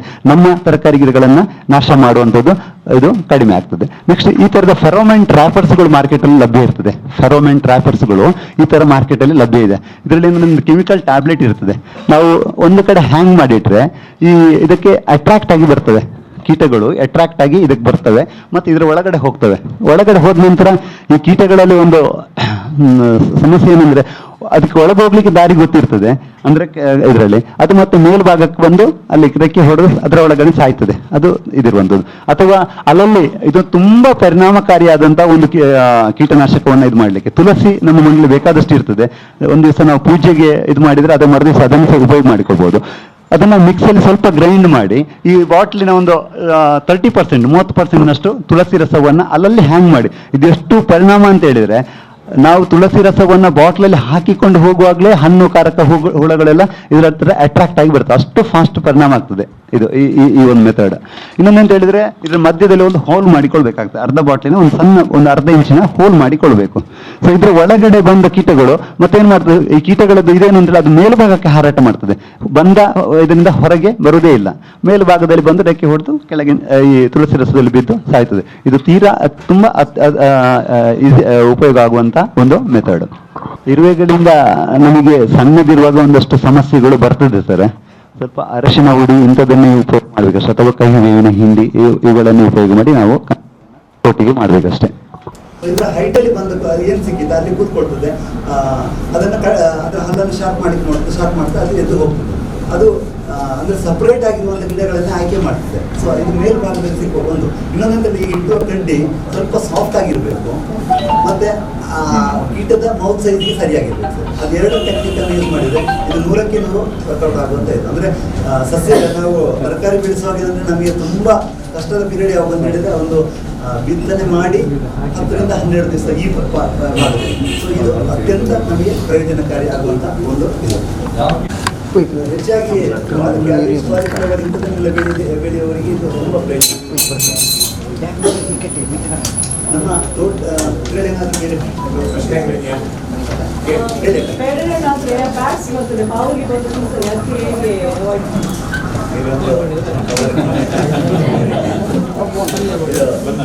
ಜೇನು ಸಾಕಾಣಿಕೆ ಮಾಡೋದ್ರಿಂದ ನಮ್ಮ ತೋಟದಲ್ಲಿ ನಾವು ಮಾಡೋದು. ಜೇನು ಅಂತ ಹೇಳಿದ್ರೆ ಕಚ್ಚಿಕೊಳ್ತದೆ, ಆ ಥರದ ಬರ್ತದೆ. ಆ್ಯಕ್ಚುಲಿ ಚುಚ್ಚದ ಜೇನು ಅಂತ ಒಂದಿದೆ, ಚುಚ್ಚದ ಜೇನು ಅಂತ ಒಜಂಡಿ ಅಂತ ಕರೀತೇವೆ. ಸೊ ಅದು ನಮಗೆ ಇದನ್ನು ಇದು ಮಾಡಲಿಕ್ಕೆ ತುಂಬ ಹೆಲ್ಪ್ ಆಗ್ತದೆ. ಪಾಲಿನೇಷನ್ ಮಾಡಲಿಕ್ಕೆ ಹೆಲ್ಪ್ ಆಗ್ತದೆ. ಯಾವಾಗ ಪಾಲಿನೇಷನ್ ಆಗ್ತದೆ ಆಗ ನಮಗೆ ತೋಟದಲ್ಲಿ ಒಳ್ಳೆಯ ಫಸಲು ಬರ್ತದೆ. ಮತ್ತೆ ಚಟ್ಟಿಗಳನ್ನು ಇಡುವಾಗ ಅಂದ್ರೆ ಈ ತರಕಾರಿ ಚಟ್ಟಿಗಳನ್ನು ನಾವು ಇಡ್ತೇವೆ, ಒಂದು ಇಡುವಾಗ ದಿಕ್ಕು ಸಹ ಉತ್ತರ ದಕ್ಷಿಣವಾಗಿ ಅದನ್ನು ಲೈನ್ ಇಡುವಂಥದ್ದು. ಮತ್ತೆ ಯಾಕೆ ಅಂತ ಹೇಳಿದ್ರೆ ಒಂದು ಬಿಸಿಲು ಗಿಡಗಳಿಗೆ ಬೆಳಗ್ಗೆಯಿಂದ ಸಂಜೆವರೆಗೆ ಸಹ ಬೇಕಾದಾಗಿ ಅದರಿಂದ ಇರುವಂಥ ವಿಜ್ಞಾನ ಅಷ್ಟೇ. ಬಿಸಿಲು ಚೆನ್ನಾಗಿದೆ. ಮತ್ತು ಎತ್ತರದ ಗಿಡಗಳು ಅಂದರೆ ಬಹುವಾರ್ಷಿಕ ನಮ್ಮಲ್ಲಿ ಕೆಲವು ಗಿಡಗಳು ಇರ್ತವೆ, ಕರಿಬೇವು ಇಂಥದ್ದು, ಅದನ್ನು ಆದಷ್ಟು ದಕ್ಷಿಣ ಅಥವಾ ಪಶ್ಚಿಮ ಭಾಗದಲ್ಲಿ ಸೆಟ್ ಮಾಡೋದು. ಆಗ ನೆರಳು ಸಿಗುದಿಲ್ಲ. ಯಾಕೆಂತಂದರೆ ಬೆಳಗ್ಗೆಯಿಂದ ಈಗ ಪೂರ್ವ ಭಾಗದಲ್ಲಿ ಬಿಸಿಲು ಬೀಳ್ತಾ ಹೋಗ್ತದೆ. ಸೊ ಸಂಜೆ ಹೊತ್ತಲ್ಲಿ ಇದಿರ್ತದೆ. ನಾವು ಪೂರ್ವ ಭಾಗದಲ್ಲಿ ಎತ್ತರದ ಗಿಡಗಳನ್ನು ಹಾಕಿದಾಗ ಅದರ ಬಿಸಿಲು ಇನ್ನೊಂದು ಗಿಡದ ಮೇಲೆ ಬೀಳ್ತದೆ. ಆಗ ಆಹಾರಕ್ಕಾಗಿ ಕಾಂಪಿಟೇಷನ್. ಅಂದರೆ ಆ್ಯಕ್ಚುಲಿ ಸಸ್ಯಗಳಲ್ಲಿ ಇದಕ್ಕೆ ಯಾವುದಕ್ಕೆ ಬೇರುಗಳಲ್ಲಿ ಕಾಂಪಿಟೇಷನ್ ಇರುವುದಿಲ್ಲ. ಬೇರುಗಳಲ್ಲಿ ಕಾಂಪಿಟೇಷನ್ ಕಡಿಮೆ ಅಂತ. ಆಹಾರಕ್ಕಾಗಿ ಬಿಸಿಲಿಗೆ ಮತ್ತು ಗಾಳಿಗಾಗಿ ಅದು ಇದು ಮಾಡ್ತದೆ. ನಮ್ಮ ತೋಟದಲ್ಲಿ ಯಥೇಚ್ಛ ಬಿಸಿಲು ಮತ್ತು ಗಾಳಿಯನ್ನು ನಮ್ಮ ಕೈತೋಟದಲ್ಲಿ ಯಥೇಚ್ಛ ಬಿಸಿಲು ಮತ್ತು ಗಾಳಿ ಸಿಕ್ಕುವಾಗಿ ಮಾಡಿದರೆ 50% ರೋಗಗಳು ಕಡಿಮೆ ಆದ ಹಾಗೆ ಅಂತೇಳಿ ನನ್ನ ಅನುಭವ. ಅನಂತರ ಈ ಇರುವೆಗಳಿಗೆ ಅರಸಿನ ಹೇಳಿದ್ರಲ್ಲ, ಅದೀಗ ಮಳೆಗೆ ಕಷ್ಟ ಅದು ಮತ್ತೆ ಇಲ್ಲದಿದ್ರು ಅದರದ್ದು ಒಂದೇ ದಿನ ನೆಕ್ಸ್ಟ್ ಡೇ ಪುನಃ ಅದೇ ನಾನು ಹೇಳ್ತಾ ಇರೋದು. ಸಾವಯವದಲ್ಲಿ ಇದೇ ಸಮಸ್ಯೆ ಇರುವುದು. ಒಂದು ಕೆಲವೊಂದು ವಿಷಯಗಳಲ್ಲಿ ನಮಗೆ ಇರುವೆ ಅದಕ್ಕೆ ಕಹಿಬೇವಿನ ಹಿಂಡಿ ಒಂದು ವಾರ ಪರಿಣಾಮವನ್ನು ಕೊಡ್ತದೆ. ಒಳ್ಳೆಯ ಕಹಿಬೇವಿನ ಹಿಂಡಿ ಅದು ಗಿಡ ಬುಡಕ್ಕೆ ಹಾಕ್ಬೇಕು ಅಥವಾ ಚಟ್ಟಿ ಸುತ್ತಲೂ ಯಾವುದೇ ಗೊಬ್ಬರವನ್ನು ಸುತ್ತಲೂ ಹಾಕಿದ್ರು ಹತ್ತಿರ ಬುಡಕ್ಕೆ ಹಾಕುವಂಥ ಪದ್ಧತಿ ಇಲ್ಲ. ಇನ್ನು ಒಂದು ವಿಷಯ ಏನು ಅಂತ ಹೇಳಿದ್ರೆ, ನಾನು ಗೊಬ್ಬರ ಅಂದರೆ ನಮ್ಮಲ್ಲಿ ಈಗ ಅಂದರೆ ಮನೆಯಲ್ಲಿ ಇರುವಂಥ ತ್ಯಾಜ್ಯವನ್ನು ಯಾವ ರೀತಿ ಇದು ಮಾಡ್ಬೋದು ಅಂತ ಇಂಪಾರ್ಟೆಂಟ್ ವಿಷಯ. ರಾಮಕೃಷ್ಣ ಮಿಷನ್ ಅವ್ರದ್ದು ಪಾಟು ಇದೆಲ್ಲ ಕೊಟ್ಟಿದ್ದಾರೆ. ಅದಕ್ಕಿಂತ ಸುಲಭ ಮೆಥಡ್ ಏನು ಅಂತ ಹೇಳಿದ್ರೆ, ನಮ್ಮ ಮನೆಯಲ್ಲಿ ಪಾಟ್ ಇರ್ತದೆ, ಅಂದರೆ ಈ ಥರದ ಪ್ಲಾಸ್ಟಿಕ್ ಡಬ್ಬಗಳಿದೆ, ದೊಡ್ಡ ಡಬ್ಬಗಳಿದೆ, ಒಂದು 10 kg ಅದರ ಡಬ್ಬಗಳು ಸಿಗ್ತದೆ. ಸ್ವಲ್ಪ ಮೇಲೆ ಕಟ್ ಮಾಡಿ ಒಂದು 4 ಬೋಟ್ ಮಾಡಿ, ಸೈಡಲ್ಲಿ 4 ಅಡಿಭಾಗದಲ್ಲಿ 3 ಮಾಡ್ಬೋದು, ಸೈಡ್ ಭಾಗದಲ್ಲಿ ಒಂದು 3-4 ಬೋರ್ಗಳನ್ನು ಮಾಡಿ, ಸಣ್ಣ ಬೋಟ್ ಮಾಡಿ. ಯಾಕೆಂದರೆ ಅದರಿಂದ ಮತ್ತೆ ಗೊಬ್ಬರ ಬೀಳುವಂಥದ್ದು ಬೇರೆ ಇರ್ತದೆ, ಸ್ವಲ್ಪ ಏರಿಯೇಷನ್ ಆಗಲಿಕ್ಕೆ ಬೇಕಾಗ್ತದೆ ಅಷ್ಟಕ್ಕೆ. ಒಂದು ಕೆಳಭಾಗದಲ್ಲಿ ಒಂದು ಸ್ವಲ್ಪ ಮಣ್ಣು ಹಾಕಿ, ಅನಂತರ ನಿಮ್ಮ ತ್ಯಾಜ್ಯವನ್ನು ಪ್ರತಿ ದಿವಸ ಅದರಲ್ಲಿ ಹಾಕ್ತಾ ಬನ್ನಿ. ಯಾವಾಗ ಫಿಲ್ ಆಯಿತಾ ಅದನ್ನು 60-70% ಯಾವಾಗ ಫಿಲ್ ಆಯಿತಾ ಆನಂತರ ಒಂದು 4 ಇಂಚಿನಷ್ಟು ಮಣ್ಣು ಹಾಕಿ ಅದರ ಮೇಲ್ಭಾಗದಲ್ಲಿ ಮಣ್ಣು ಹಾಕುವ ಮೊದಲು ಒಂದು ಸ್ವಲ್ಪ ಸಾಧ್ಯ ಇತ್ತು ನಿಮ್ಮಲ್ಲಿ ಇದ್ದರೆ ಮಜ್ಜಿಗೆ ಅಥವಾ ಗೋಮೂತ್ರ ಅದಕ್ಕೆ ಹೊಡೆದು ಹಾಕಿಬಿಡಿ. ಅದು ಒಂದಷ್ಟು ಬ್ಯಾಕ್ಟೀರಿಯಾಸ್ಗಳನ್ನು ಕಂಪೋಸ್ಟ್ ಮಾಡಿ ಹೆಲ್ಪ್ ಮಾಡಿ. ಸೊ ಇದಾದ ನಂತರ ಸ್ವಲ್ಪ ಮೇಲ್ಭಾಗದಲ್ಲಿ ನೀವು ಒಂದು ಯಾವುದಾದ್ರು ಗಿಡ ನಟ್ಟು ಬಿಡಿ, ಯಾವುದಾದ್ರೂ ಒಂದು ಗಿಡವನ್ನು ನಟ್ಟು ಬಿಡಿ. ಅದು ಬೆಂಡೆಕಾಯಿ ಇರ್ಬೋದು ಅಥವಾ ಬ್ರಾಹ್ಮಿ, ಯಾವುದಾದ್ರೂ ಒಂದು ಗಿಡಗಳನ್ನು ನಟ್ಟು ಬಿಡಿ. ಇದು ಸಾಮಾನ್ಯ ಕಂಪೋಸ್ಟ್ ಆಗಲಿಕ್ಕೆ ಯಾವುದೇ ಗೊಬ್ಬರ ಒಂದು 60 ದಿವಸಗಳಿಂದ ಜಾಸ್ತಿ ಬೇಕಾಗ್ತದೆ. ಸೊ 60 ದಿವಸ ಆಗುವ ಕೆಳಭಾಗದಲ್ಲಿ ಗೊಬ್ಬರ ರೆಡಿಯಾಗಿರ್ತದೆ. ಅಷ್ಟವರೆಗೆ ನಿಮ್ಮ ಪಾಟಲ್ಲಿ ಬೇಕಾದಷ್ಟು ತರಕಾರಿಯನ್ನು ನೀವು ಒಂದು ಹಂತದ ತರಕಾರಿ ನಿಮಗೆ ಸಿಕ್ಕಿರ್ತದೆ. ಗಿಡ ನೀವು ನಿಮ್ಮ ಕಂಪೋಸ್ಟ್ ವೇಸ್ಟ್ ಯಾವಾಗ ರೆಡಿ ಆಯ್ತಾ ಅವತ್ತೇ ನಾನು ಫಿಲ್ ಮಾಡಿದ್ರೆ ಅವತ್ತೇ ಹಾಕ್ಬೋದು. ನಾನು ಇನ್ನೊಮ್ಮೆ ರಿಪೀಟ್ ಮಾಡ್ತೇನೆ. ಪ್ಲಾಸ್ಟಿಕ್ ಒಂದು ಡಬ್ಬ, ಅದು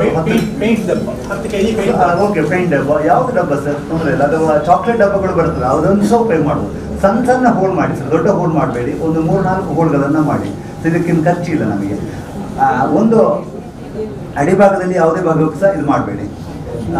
ಫಸ್ಟ್ ಒಂದು ಲೇಯರ್ ಸ್ವಲ್ಪ ಮಣ್ಣು ಹಾಕಿ, ಅನಂತರ ನಿಮ್ಮಲ್ಲಿ ಏನು ತರಕಾರಿ ವೇಸ್ಟ್ ಇದೆಯಾ, ಮನೆಯಲ್ಲಿ ಯಾವೆಲ್ಲ ವೇಸ್ಟ್ ಸಿಗ್ತದೆ ಅದು ಹಾಕಿ.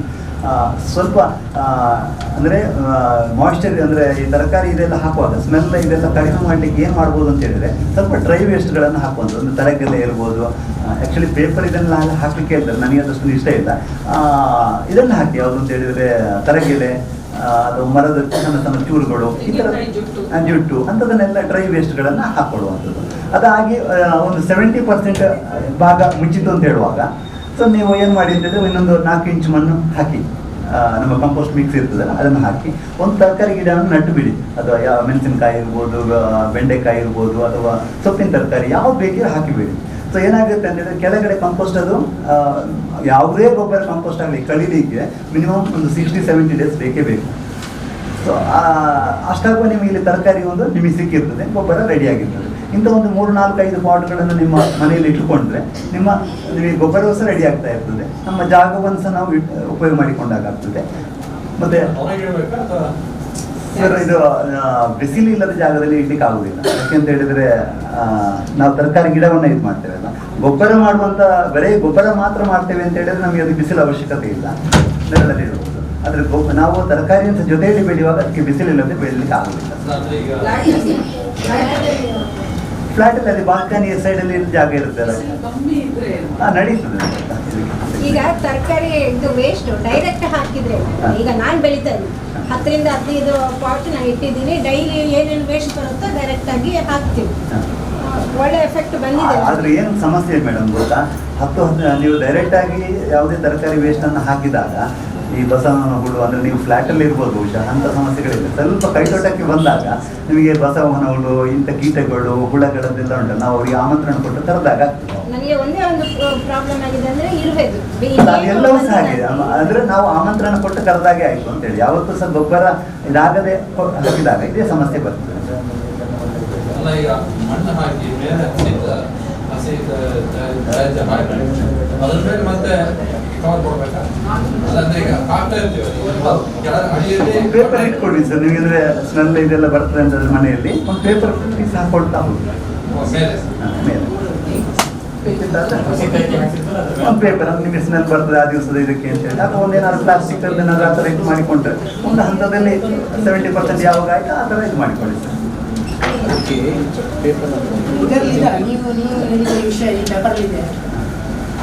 ಆ ವಿಷಯ ಇಲ್ಲ, ಗೊಬ್ಬರಗಳದ್ದೆಲ್ಲ ಆ್ಯಕ್ಚುಲಿ ಅಂದರೆ ನಾವೊಂದು ಬುಕ್ಲೆಟ್ ಮಾಡ್ತಾ ಇದ್ದೇವೆ, ನಾವು ಅದನ್ನು ಮಾಡ್ತಾ ಇದ್ದೇವೆ ಅಷ್ಟೇ. ಗೊಬ್ಬರ ಕಾಂಪೋಸ್ಟ್ ಇದು ಸಪ್ರೇಟ್ ಉಂಟು, ಇಲ್ಲ ಅದು. ಎಷ್ಟು ದೊಡ್ಡ ಸರ್ ಸುವರ್ಣಗೆ ಅದು ಹೇಗೆ ಅಂತ ಹೇಳಿದ್ರೆ ಏನು ಅಲ್ಲ, ಎರಡೂ ಆಗುತ್ತೆ. ಪಾಟಲ್ಲಿ ಬೆಳೆಯೋದು ಸುಲಭ. ನಾನು ಸಹ ಈಗ ನನಗೆ ಬೇಕಾದಷ್ಟು ಜಮೀನಿದೆ, ಆದರೂ ನಾನು ಪಾಟಲ್ಲಿ ಮಾಡುವಷ್ಟು ತರಕಾರಿಯನ್ನು ನಾನು ಜಮೀನು ಇದರಲ್ಲಿ ಹೊರಗಡೆ ಮಾಡೋದಿಲ್ಲ. ಯಾಕೆ ಅಂತ ಹೇಳಿದರೆ ಪಾಟಲ್ಲಿ ಮಾಡಿದಾಗ ನಮಗೆ ಒಂದಷ್ಟು ಸಮಸ್ಯೆಗಳು ಕಡಿಮೆ ಇರ್ತದೆ. ಸಾವಯವದಲ್ಲಿ ಬೆಳಿಬೇಕು ಅಂತಂದರೆ ಒಂದಷ್ಟು ಸವಾಲುಗಳಿದೆ. ಬೇರಿಗೆ ಬರುವಂಥ ಸಮಸ್ಯೆಗಳು ಇಲ್ಲಿ ಪಾಟಲ್ಲಿ ಬೆಳೆದಾಗ ಕಡಿಮೆ ಆಗ್ತದೆ. ಒಂದು ದೊಡ್ಡ ಇದು ಪ್ರಾಬ್ಲಮ್ ಕಡಿಮೆ ಆಗ್ತದೆ. ನೀರು ಕಡಿಮೆ ಸಾಕಾಗ್ತದೆ, ಮತ್ತು ನಮಗೆ ಅಬ್ಸರ್ವೇಷನ್ ಸುಲಭ ಆಗ್ತದೆ. ನಾವು ಒಂದು ಕಡೆಯಿಂದ ಇನ್ನೊಂದು ಕಡೆಗೆ ಅದನ್ನು ಮೊಬೈಲಾಗಿ ಯೂಸ್ ಮಾಡಲಿಕ್ಕೆ ಆಗ್ತದೆ. ಸೊ ಆ ಥರ ಇಡಬೇಕು. ಈಗ ಸುವರ್ಣಗಡ್ಡೆಯನ್ನು ಮಾತ್ರ ಹೇಗೆ ಬೆಳಿಬೋದು ಅಂತ ಹೇಳಿದ್ರೆ, ಸುವರ್ಣಗಡ್ಡೆಯನ್ನು ನೀವು ಬೆಳೆಯುವ ಸಮಯ ಯಾವುದು ಅಂತ ಹೇಳಿದ್ರೆ ಇದು ನಮ್ಮ ಇದು ಯುಗಾದಿ ಇದೆಯಲ್ಲ ಸರ್, ಯುಗಾದಿ ಮತ್ತು ಬಿಸುವಿನ ಮಧ್ಯಭಾಗದಲ್ಲಿ ಯಾವತ್ತೂ ಸಹ ನಾವು ಬಿತ್ತನೆ ಮಾಡ್ಬೋದು. ಯುಗಾದಿ ಮತ್ತು ಇದರ ನಂತರ ಬಿಸಿಲಿನ ಆಸುಪಾಸು ಅಂದರೆ ಏಪ್ರಿಲ್ ಮೇ ತಿಂಗಳಲ್ಲಿ ನಾವು ಬಿತ್ತನೆ ಮಾಡುವಂಥದ್ದು. ಬಿತ್ತನೆ ಗ್ರೋ ಬ್ಯಾಗಲ್ಲೇ ಮಾಡ್ಬೋದು ಸರ್. ನಾನು ಆಗಲೇ ಹೇಳಿದೆ, ಗೆಡ್ಡೆ ಗೆಣಸುಗಳನ್ನು ಬೆಳೆದಿದ್ರೆ ಅದಕ್ಕೆ ಸ್ವಲ್ಪ ಪೊಟ್ಯಾಷಿಯಂ ಅಂಶ ಜಾಸ್ತಿ ಬೇಕಾಗ್ತದೆ. ಒಂದೇ ಬಾಳೆದಿಂಡನ್ನು ಜಾಸ್ತಿ ಕೊಚ್ಚಿ ಹಾಕಬೇಕು, ಅಥವಾ ಬೂದಿ ಅಥವಾ ಇದು ಸುಡುಮಣ್ಣು, ಇದು ಯಾವುದು ಸಿಕ್ಕದಿದ್ದರೆ ಹರಳು ಹಿಂಡಿ ಯೂಸ್ ಮಾಡುವ. ಹರಳು ಹಿಂಡಿ ಅಂತ ಒಂದು 4-5% ಪೊಟ್ಯಾಷಿಯಂ ಅಂಶ ಇದೆ. ಯಾವ ಸರ್ ಇಲ್ಲ ಸರ್, ಅದೇ 6 to 9 months ಅಂದರೆ ಡಿಪೆಂಡ್ ಅಪಾನ್ ರೈನ್. 6 ತಿಂಗಳಲ್ಲಿ ಬರ್ತದೆ, ಅಥವಾ ರೈನ್ ಇದ್ದರೆ ಕಳೆದ ವರ್ಷ ಎಲ್ಲ ಲೇಟ್ ಆಗಿದೆ, ಎಲ್ಲ ಈಲ್ಡ್ 9 ತಿಂಗಳವರೆಗೆ ಇದಾಗಿದೆ. ಸುವರ್ಣಗೆಡ್ಡೆ ಬೀಜ ಒಂದೇನಂದ್ರೆ ಮೊದಲೇ ಇವಾಗ ಸುಲಭದ ಮೆಥಡ್ ಅಂದರೆ, ಈಗ ನಮ್ಮಲ್ಲಿ ಒಂದು ಸುವರ್ಣಗೆಡ್ಡೆ ಇದೆ ಅಂತ ಅಂದ್ಕೊಳ್ಳಿ, ಅದರ ಮಧ್ಯಭಾಗದಲ್ಲಿ ಒಂದು ಯಾವತ್ತೂ ಮೊಳಕೆ ಬರುವಂಥ ಒಂದು ಪಾರ್ಟ್ ಇರುತ್ತೆ. ಸೊ ಅದನ್ನು ನಾವು ಏನು ಮಾಡಬೇಕು, ಚೂರಿಯಿಂದ ಡ್ಯಾಮೇಜ್ ಮಾಡಬೇಕು, ಇದನ್ನು ಕಿತ್ತು ತೆಗಿಬೇಕು. ಈ ಭಾಗವನ್ನು ಸಂಪೂರ್ಣ ಕಿತ್ತು ತೆಗಿಬೇಕು. ಅಂದರೆ ಅದನ್ನು ಚೂರಿಯಲ್ಲಿ ಒಂದು ಸ್ವಲ್ಪ ಹೋಲ್ನಾಗೆ ಆಗ್ತದೆ. ಸೊ ಅನಂತರ ಏನು ಮಾಡಬೇಕು ಅಂದರೆ ಬೀಜಾಮೃತದ್ದು ಕೊಟ್ಟಿದ್ದೇನೆ ಹೇಗೆ ಮಾಡೋದು ಅಂತೇಳಿ, ಆ ಥರ ಬೀಜಾಮೃತ ಮಾಡಿದರೂ ಆಗ್ತದೆ. ಅಥವಾ ಬರೀ ಸೆಗಣಿ ಮತ್ತು ನೀರನ್ನು ಅದರಲ್ಲಿ ಡಿಪ್ ಮಾಡಬೇಕು. ಸೆಗಣಿ ಡಿಪ್ ಮಾಡಿ ಇದನ್ನು ಕೌಚಿ ಹಾಕಬೇಕು. ಈ ಥರ ಕೌಚಿ ನೆರಳಲ್ಲಿ ಇರಬೇಕು, ನಿರಂತರ ಮಳೆ ಆ ಥರ ನೀರು ಬೀಳಬಾರ್ದು. ಸೊ ಇಷ್ಟಿದ್ರೆ ಒಂದು 10 to 15 ದಿವಸಕ್ಕೆ ಅದಕ್ಕೆ ಅಲ್ಲಲ್ಲಿ ಇದು ಬರ್ತದೆ, ಮೊಳಕೆ ಬರ್ತದೆ. ಮತ್ತು ಅದನ್ನು ನಿಮ್ಗೆ ಬೇಕಾದ ರೀತಿಯಲ್ಲಿ ಕಟ್ ಮಾಡಿ ನಾಟಿ ಮಾಡಿದ್ರೆ ಆಯ್ತಾ.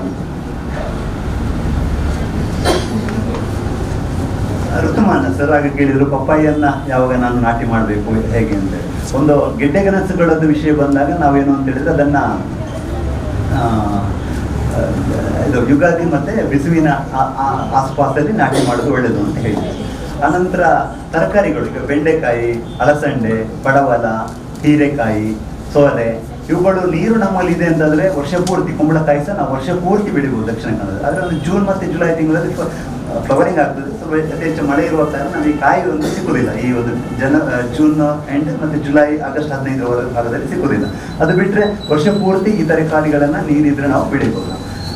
ಸೌತೆಕಾಯಿ ಮತ್ತು ಕಲ್ಲಂಗಡಿ ಇಂಥವುಗಳನ್ನೆಲ್ಲ ನಾವು ಸಾಧಾರಣ ಕುಂಭಮಾಸ ಅಂತ ಹೇಳ್ತೇವೆ, ಜನವರಿ ಆ ಭಾಗದಲ್ಲಿ ಒಮ್ಮೆ ಬೆಳೀತಾರೆ.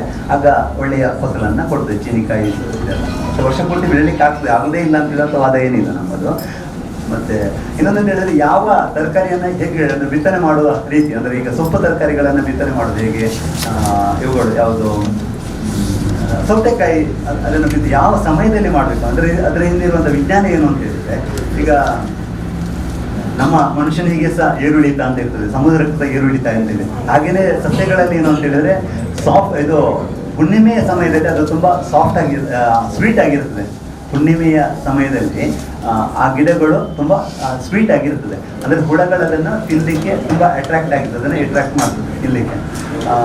ಅದೇ ಅಮಾವಾಸ್ಯೆ ಸಮಯದಲ್ಲಿ ಅಷ್ಟು ಇದಿರೋದಿಲ್ಲ. ಮತ್ತು ಬೆಳಕಿನ ಅಂಶ ಯಾವಾಗ ಇರ್ತದೆ ಆ ಟೈಮಲ್ಲಿ ಅಟ್ಯಾಕ್ ಮಾಡುವಂಥದ್ದು, ಈ ಹುಳಗಳು ಅಟ್ಯಾಕ್ ಮಾಡುವಂಥದ್ದು ಜಾಸ್ತಿ.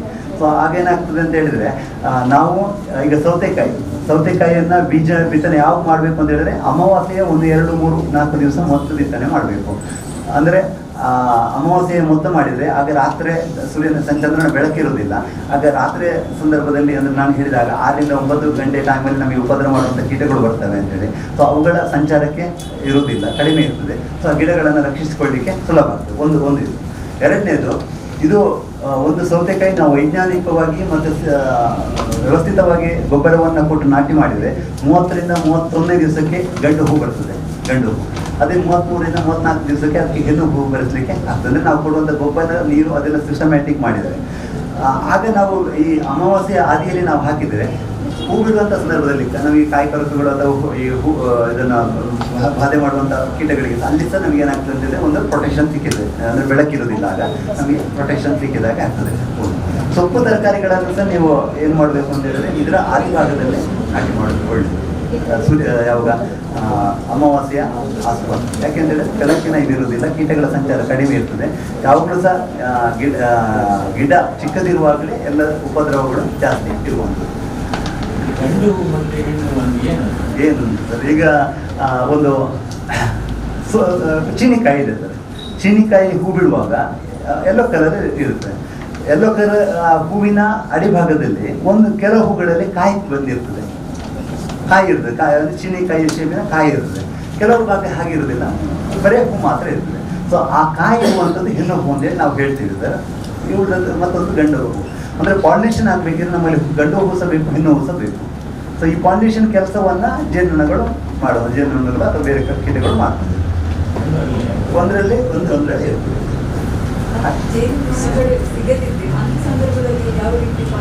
ಪಾಲಿನೇಷನ್ ಏನಂತ ಹೇಳಿದ್ರೆ ಚೀನಿಕಾಯಿ ಅದರ ಪೊಲನ್ ತೆಗೆದು ಅಂದರೆ ಸ್ವಲ್ಪ ಅದು ಇದಿದೆ ಏನಂತ ಹೇಳಿದ್ರೆ ಕೈಯಲ್ಲಿ ಅಷ್ಟು ಮುಟ್ಟೋದು ಒಳ್ಳೇದಲ್ಲ, ಒಂದು ಚಿಟಿಕೆ ಆ ಥರ ತೆಕ್ಕೊಂಡು ಮೆಲ್ಲ ಪಾಲಿನೇಷನ್ ಮಾಡಿಕೊಡ್ಬೋದು. ಒಂದು ಸೂಕ್ಷ್ಮ ಕೆಲಸ, ಮತ್ತು ಅದು ಬೈ ಎಕ್ಸ್ಪೀರಿಯನ್ಸೇ ಮಾಡುವಂಥದ್ದು.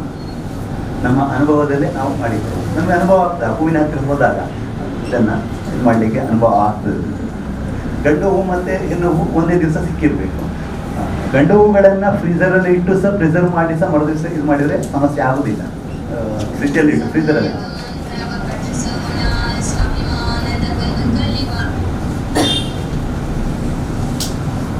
ಸರ್, ಅವಾಗ ಜೇನುನೊಣ ಅಂತಲ್ಲ ಸರ್, ಅದು ಎಲ್ಲಿ ಸಿಗುತ್ತೆ? ನಾವು ಈಗ ನಮ್ಮ ತೋಟದಲ್ಲಿ ಇಡೋದಷ್ಟೇ, ಏನು ನಿಮಗೆ ಇವುಗಳದ್ದು ಮೊನ್ನೆ ಅಲ್ಲಿ ಅದರ ಜೇನು ಸಾಕ್ಲಿಕ್ಕೆ ಹೋಗಬೇಡಿ. ಜೇನಿನ ಬದಲಿಗೆ ಇನ್ನೊಂದು ಜೇನಿದೆ, ಮೊಜೆಂಟಿ. ಮಳೆಗಾಲ ಮುಗಿದು ಈಗ ಆಗುದಿಲ್ಲ ಸಂದರ್ಭ. ಇದು ಮಳೆಗಾಲ ಕಳೆದ ನಂತರ ನೀವು ನಮ್ಮನ್ನು ಸಂಪರ್ಕ ಮಾಡಿ ನಾನು ಅವರ ನಂಬರ್ ಇಲ್ಲ. ಅದು ಸುಲಭ. ಮತ್ತೆ ಅದರಿಂದ ವಿಶೇಷ ಏನಂದ್ರೆ ಈ ಮೊಜೆಂಟಿ ಜೇನು ನನ್ನಲ್ಲಿ ಸುಮಾರು ಒಂದು 60 ಕಾಲೋನಿ ಇದೆ. ಅದರ ವಿಶೇಷ ಏನಂತ ಹೇಳಿದ್ರೆ ನಾವು ಒಮ್ಮೆ ತಂದು ಅದಕ್ಕೆ ಜಾಗ ಒಳ್ಳೆಯ ಒಂದು ಇದು ಕೊಟ್ಟರೆ ಅದು ಲೈಫ್ ಟೈಮ್ ನಮ್ಮ ಗೆಳೆಯನಾಗಿರುತ್ತೆ. ಯಾವತ್ತಿನವರೆಗೆ ಅಂತ ಹೇಳಿದರೆ ನಾವು ಅದಕ್ಕೆ ಬೇಕಾದಷ್ಟು ಆಹಾರದ ವ್ಯವಸ್ಥೆ, ಅಂದರೆ ಆಹಾರ ಅಂದರೆ ಹೂಗಳನ್ನು ಕೊಟ್ಟರೆ ಆಯ್ತು ಅಷ್ಟೇ, ಅದು ನಮ್ಮ ಜೊತೆಯಲ್ಲಿ ಇರ್ತದೆ. ಮತ್ತು ಇನ್ನೊಂದು ಅಂತ ಹೇಳಿದರೆ ಯಾವುದೇ ಸಂದರ್ಭ ಬರಲಿ, ಅಂದರೆ ನಾವೀಗ ಮನುಷ್ಯರು ಏನಂತ ಹೇಳಿದ್ರೆ ಅದು ಸ್ಟೋರ್ ಮಾಡಿದ್ದೆಲ್ಲ ತಿಂತದೆ. ಅವುಗಳದ್ದು ಏನಂದರೆ SB ಅಕೌಂಟ್ ಮತ್ತು ಇದು ಫಿಕ್ಸ್ಡ್ ಇರ್ತದೆ.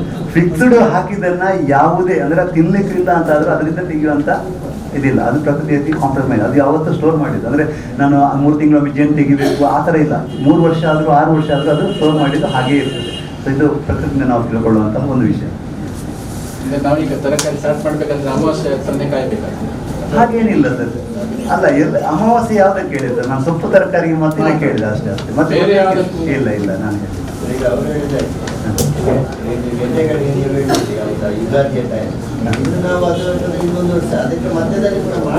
ಇಲ್ಲ, ಇಲ್ಲಿ ಬರೋದಿಲ್ಲ ಸರ್. ಅದು ಸಿಸ್ಟಮೇ ಹಾಗಿದೆ. ಈ ಸ್ವರ್ಣಗಡ್ಡೆ ನಾಟ್ಯವನ್ನು ನೀವು ಯಾವಾಗ ಮಾಡಿಸೋದು ಬರುವಂಥದ್ದು ನಮ್ಮಲ್ಲಿ ಹಾಗಿರ್ತದೆ. ದಕ್ಷಿಣ ಕನ್ನಡದ ಪ್ರಕೃತಿ ಆಗಿದೆ. ಇಲ್ಲಿ ಎಲ್ಲವನ್ನ ಬೆಳೀಲಿಕ್ಕಾಗ್ತದೆ. ಅದೇ ರೀತಿ ನಾವು ಕ್ಯಾಬೇಜ್, ಕಾಲಿಫ್ಲವರ್ ಅಥವಾ ಇಂಥ ತರಕಾರಿಗಳಿದ್ದಾವೆ, ಅಂದರೆ ವಿಂಟರ್ ಸೀಸನ್ ನಾವು ಇದರ ಗಿಡಗಳನ್ನು ಸಾವಯವ ಅಂತೇಳಿ ಜನರಿಗೆ ವ್ಯವಸ್ಥೆ ಮಾಡಿಕೊಡ್ತೇವೆ. ಅದು ನಿಮಗೆ ಅದನ್ನು ಆಗಸ್ಟ್ 15 ಸೆಪ್ಟೆಂಬರ್ ಫಸ್ಟ್ ವೀಕಿಂದ ಅದನ್ನು ಡಿಸೆಂಬರ್ನ ಮೊದಲು ಅದನ್ನು ನಾಟಿ ಮಾಡಬೇಕು. ಆ ಟೈಮಲ್ಲಿ ಮಾತ್ರ ನಮ್ಮನ್ನು ಬೆಳಿಲಿಕ್ಕೆ ಆಗೋದು. ನಾನು ಮತ್ತೆ ಇವಾಗ ಮಳೆಗಾಲದಲ್ಲಿ ಕ್ಯಾಬೇಜ್ ಬೆಳಿತೇನೆ ಅಂದರೆ ಇಲ್ಲಿ ಆಗೋದಿಲ್ಲ, ಮೂಲಂಗಿ ಬೆಳಿತೇನೆ ಅಂದರೆ ಇಲ್ಲಿ ಸರಿ ಬರೋದಿಲ್ಲ. ಸೊ ನಮಗೆ ಅದು ರೈಟ್ ಪೀರಿಯಡ್ ಇರುತ್ತೆ ಅಷ್ಟೇ. ಎಲ್ಲ ಸೀಸನ್ ಬೆಳೆಯುವಂಥ ಸೊಪ್ಪು ಯಾವುದು? ಸರ್ ಆಲ್ಮೋಸ್ಟ್ ಎಲ್ಲ ನಿಮಗೆ ಪುದೀನ ಒಂದು ಬೆಳಿಬೋದು ಸರ್, ಪುದೀನ ಮತ್ತೆ ಮೆಂತೆ ಸಹ ಇಲ್ಲ ಅದು ಅಂತ ಹೇಳಿದ್ರೆ ಮಾರ್ಚ್ ನಂತರ ಕಷ್ಟ ಆಗುತ್ತೆ. ಮತ್ತೆ ಮಾರ್ಚ್ ವೇಳೆ ಬೆಳಿಗ್ಗೆ ಅದು ಹೇಳಿದ್ದಾರೆ ಅಲಸಂಡೆ, ಬೆಂಡೆಕಾಯಿ, ಪಡವಲ, ಹೀರೆಕಾಯಿ, ಸೋರೆ ನೀರಿದ್ರೆ ನಾವು ಯಾವಾಗಲೂ ಬೆಳಿಬೋದು. ಅದನ್ನು ಲಿಸ್ಟ್ ಹಾಕಿದ್ದೀನಿ ಸರ್. ಆ್ಯಕ್ಚುಲಿ ನಾವು ನೀವು ಕೊಟ್ಟಿರುವಂಥ ಇದರಲ್ಲಿ ಗಿಡ ತರಕಾರಿಗಳು ಯಾವುದೆಲ್ಲ ಬೆಳಿಲಿಕ್ಕೆ ಆಗುತ್ತೆ, ಯಾವ ಸೀಸನಲ್ಲಿ ಬೆಳಿಲಿಕ್ಕೆ ಆಗುತ್ತೆ ಅಂತ ಹೇಳೋದನ್ನು ಡೀಟೇಲ್ ಹಾಕಿ ಕೊಟ್ಟಿದ್ದೀನಿ ನಾನು ಸರ್. ಅಂದರೆ ಟೊಮೆಟೊದಲ್ಲಿ ಏನು ಸಮಸ್ಯೆ ಅಂದರೆ ಅಮ್ಮ, ಒಂದು ನಮ್ಮ ಈ ಏರಿಯಾದಲ್ಲಿ ಆಗುವಂಥ ಒಂದೆರಡು ತಳಿಗಳಿದ್ದಾವೆ ಅಷ್ಟೇ, ಒಂದೆರಡು ತಳಿಗಳಿದ್ದಾವೆ. ಎಲ್ಲ ತಳಿಗಳು ಇಲ್ಲಿ ಬರೋದಿಲ್ಲ. ತುಂಬ ಸುಲಭ ಯಾವುದು ಅಂತ ಹೇಳಿದ್ರೆ ಚೆರಿ ಟೊಮೆಟೊ ಬೆಳಲಿಕ್ಕೆ ತುಂಬ ಸುಲಭದಲ್ಲಿ ಆಗ್ತದೆ. ಮತ್ತು ಸೀಸನ್, ನಾನು ಹೇಳ್ತಾ ಇರುವಂಥ ಸೀಸನಲ್ ಟೊಮೆಟೊಗಳನ್ನು ಮಾತ್ರ, ಅಂದರೆ ಈ ಆಗಸ್ಟ್ ನಂತರ ನೀವು ಬೆಳೆದರೆ ಬರ್ತದೆ. ಮತ್ತು ಅದು ಪರ್ಟಿಕ್ಯುಲರ್ ವೆರೈಟಿ ಇದೆ. ಅಂದರೆ ಕಣ್ಣೂರು ಯೂನಿವರ್ಸಿಟಿಯವರು ಅದಕ್ಕೆ ತುಂಬ ಇದು ಮಾಡಿದ್ದಾರೆ. ಈ ಭಾಗದಲ್ಲಿ ಬೆಳೆಯುವಂಥ ಒಂದಷ್ಟು ಎರಡು ವೆರೈಟಿ ಇದೆ. ಅದು ಹಾಕಿದಾಗ ಚೆನ್ನಾಗಿ ಬರ್ತದೆ. ಅದು ಎಲ್ಲಿ ಸಿಗ್ತದೆ? ಸಂತೆಯಲ್ಲಿ ಬರ್ತದೆ ಸರ್, ನಮ್ಮ ಸಾವಯವ ಸಂತೆಯಲ್ಲಿ ಸಿಗ್ತದೆ, ಸಾವಯವ ಸಂತೆಯಲ್ಲಿ. ಮತ್ತೆ ಇನ್ನೊಂದು ಅಂತ ಹೇಳಿದ್ರೆ ಅದರಲ್ಲಿ ಕೃಷಿ ಟೊಮೆಟೊಗಳನ್ನ ಗಿಡಗಳನ್ನ ನಾವು ಮಾಡ್ತೇವೆ. ಅಂದ್ರೆ ಅದಕ್ಕೆ ಈ ಗುದನೆ ಅಥವಾ ಬದನೆಗೆ ಕ್ರಾಸ್ ಮಾಡಿ ಅದರ ಲೈಫ್ ಸ್ಪ್ಯಾನ್ ಅನ್ನು ಜಾಸ್ತಿ ಮಾಡ್ಲಿಕ್ಕಾಗಿ ಆ ಗಿಡಗಳು ಸಹ ನಮ್ಮಲ್ಲಿ ಲಭ್ಯ ಇರ್ತದೆ. ನೀವು ನನ್ನಲ್ಲಿ ಇದೆ, ನಾವು ಕಟ್ತೇವೆ. ಪ್ರೂನಿಂಗ್ ಬಗ್ಗೆ ನನಗೆ ಯಾವ ಟೈಮಲ್ಲಿ ಅಂದರೆ ಇನ್ನೇ ಇಯರ್ ಯಾವಾಗ ಮಾಡಬೇಕು? ಯಾವ ಗಿಡದ ಈಗ ಹಣ್ಣಿನ ಗಿಡ ಇನ್ ದ ಟೆರೆಸ್ ಅಂದರೆ ಡಿಪೆಂಡ್ ಅಪಾನ್ ಹಣ್ಣಿನ ಮೇಲೆ ಸಹ ಹೋಗ್ತದೆ. ಅಂದರೆ ಅದು ತೂತು ಇರುವಂತಹ ಗಿಡಗಳಾದರೆ ಹೂ ಪ್ರೂನ್ ಮಾಡ್ಬೇಕಂತ ಹೇಳಿ ಅದ ಅಂದರೆ ಒಂದು ಟೈಮ್ ರೈಟ್ ಟೈಮ್ ಯಾವಾಗ ಅಂತ ಹೇಳಿದ್ರೆ ಏಪ್ರಿಲ್ ರೈಟ್ ಟೈಮ್ ಇರ್ತದೆ. ಅದ ನಂತರ ಅಕ್ಟೋಬರ್ ಇರ್ತದೆ. ಪರ್ಟಿಕ್ಯುಲರ್ ಗಿಡದ ಬಗ್ಗೆ ಹೇಳಬೇಕಾಗುತ್ತೆ. ನೀವು ಬೇಗ ಪರ್ಸನಲ್ ಆಗಿ ನಾನು ಹೇಳ್ತೇನೆ. ಅಂದರೆ ಪರ್ಟಿಕ್ಯುಲರ್ ಗಿಡದ ಬಗ್ಗೆ ಕೇಳಿ. ಯಾಕೆಂದ್ರೆ ನಾನು ಒಂದು ಗಿಡದ ಬಗ್ಗೆ ಹೇಳಿದ್ರೆ, ಈಗ ಪಪ್ಪಾಯ ನಿಮ್ಮಲ್ಲಿ ಇದೆ, ಸೊ ಪಪ್ಪಾಯ ನಾನು ಹೇಳಿದೆ ಅಂತ ಹೇಳಿದ್ರೆ ನಾನು ಈಗ ನೀವು ಕಟ್ ಮಾಡಿದ್ರೆ ಅಂತ ಹೇಳಿದ್ರೆ ಈ ಬೀಜ ಮಾಡುವಾಗ ಒಂದು ಈ ಅಲಸಂಡೆ ಮತ್ತೆ ಇದು ಬೆಂಡೆಕಾಯಿದು ಬೀಜ ಉಂಟಲ್ಲ, ತೊಟ್ಟಿನ ಬುಡದ್ದು ತೆಗಿಬೇಕಾ ನೀವು ಬೀಜ ಮಾಡುವಾಗ? ತೊಟ್ಟಿನ ಅದನ್ನ ನೀವು ಆಯ್ಕೆ ಮಾಡಿದ್ರೆ ಮುಂದಿನ ನಿಮ್ಮ ಇದು ಉಂಟಲ್ಲ ಅದು ಚೆನ್ನಾಗಿರ್ತದೆ ಅಂತ ಹೇಳಿ. ತೊಟ್ಟಿನ ಅದರದ್ದು ತೆಗಿಬೇಕಾ? ಬೀಜದ ಶೇಖರಣೆ ಮಾಡಬಾರ್ದು ಹಾಗೆ ಹೇಳುದು? ಅಲ್ಲ, ಶೇಖರಣೆ ಮಾಡಬಾರ್ದು ಅಂತ ಹೇಳ್ತಾರೆ ಸರ್. ಮಾಡಿದ್ರೆ ನಿಮಗೆ ಗಂಡು ಹೂಗಳು ಬರುವಂತದ್ದು, ಗಂಡು ಉಂಟಲ್ಲ ಅವುಗಳ ಸಂಖ್ಯೆ ಆ ಭಾಗದಲ್ಲಿ ಜಾಸ್ತಿ ಇದೆ ಅಂತ ಹೇಳುವಂತ. ಓಕೆ, ಇನ್ನು ಈ ತರಕಾರಿ ಇದು ಯಾವ್ದು ಅಂತ ಹೇಳಿದ್ರೆ ಋತುಮಾನದ ಇದು ಬಂದಾಗ ಯಾವ ಯಾವ ಋತುಮಾನದಲ್ಲಿ ಯಾವ ಯಾವ ಬೆಳಿತೇವೆ ನಾವು ಅದನ್ನ ಇದು ಮಾಡಿದ್ವಿ. ಇನ್ನೊಂದು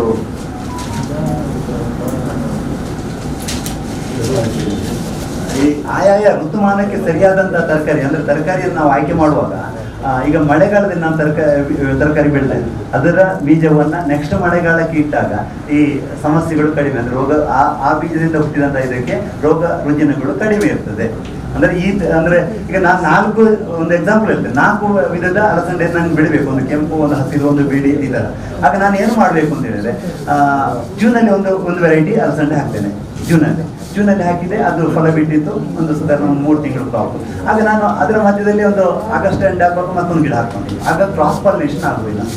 ಈಗ ಹಸಿರು ಹಾಕಿದ್ರೆ ಆಗಸ್ಟಲ್ಲಿ ಒಂದು ಕೆಂಪು ಹಾಕಿದೆ, ಇನ್ನೊಂದು ಡಿಸೆಂಬರ್ಗೆ ಆಗುವಾಗ ಇನ್ನೊಂದು ಬಿಳಿದು ಹಾಕಿದೆ ಗಿಡ. ಅಂದ್ರೆ ಆ ಥರ ಏನಾಗುತ್ತೆ, ಕ್ರಾಸ್ ಪಾಲಿನೇಷನ್ ಆಗುದಿಲ್ಲ. ನಮ್ಮಲ್ಲಿರುವಂಥ ಒರಿಜಿನಲ್ ಇದು ಸಿಗುತ್ತೆ. ಸೊ ಈ ರೀತಿಯಾಗಿ ಅಂದರೆ ನೆಕ್ಸ್ಟ್ ಬೀಜ ನಾವು ಮಾಡುವಾಗ ಹಾಗೆ ಜೂನಲ್ಲಿ ಮಾಡಿದ್ದಾನೆ ನೆಕ್ಸ್ಟ್ ಜೂನಿಗೆ ಹೋಗಬೇಕು.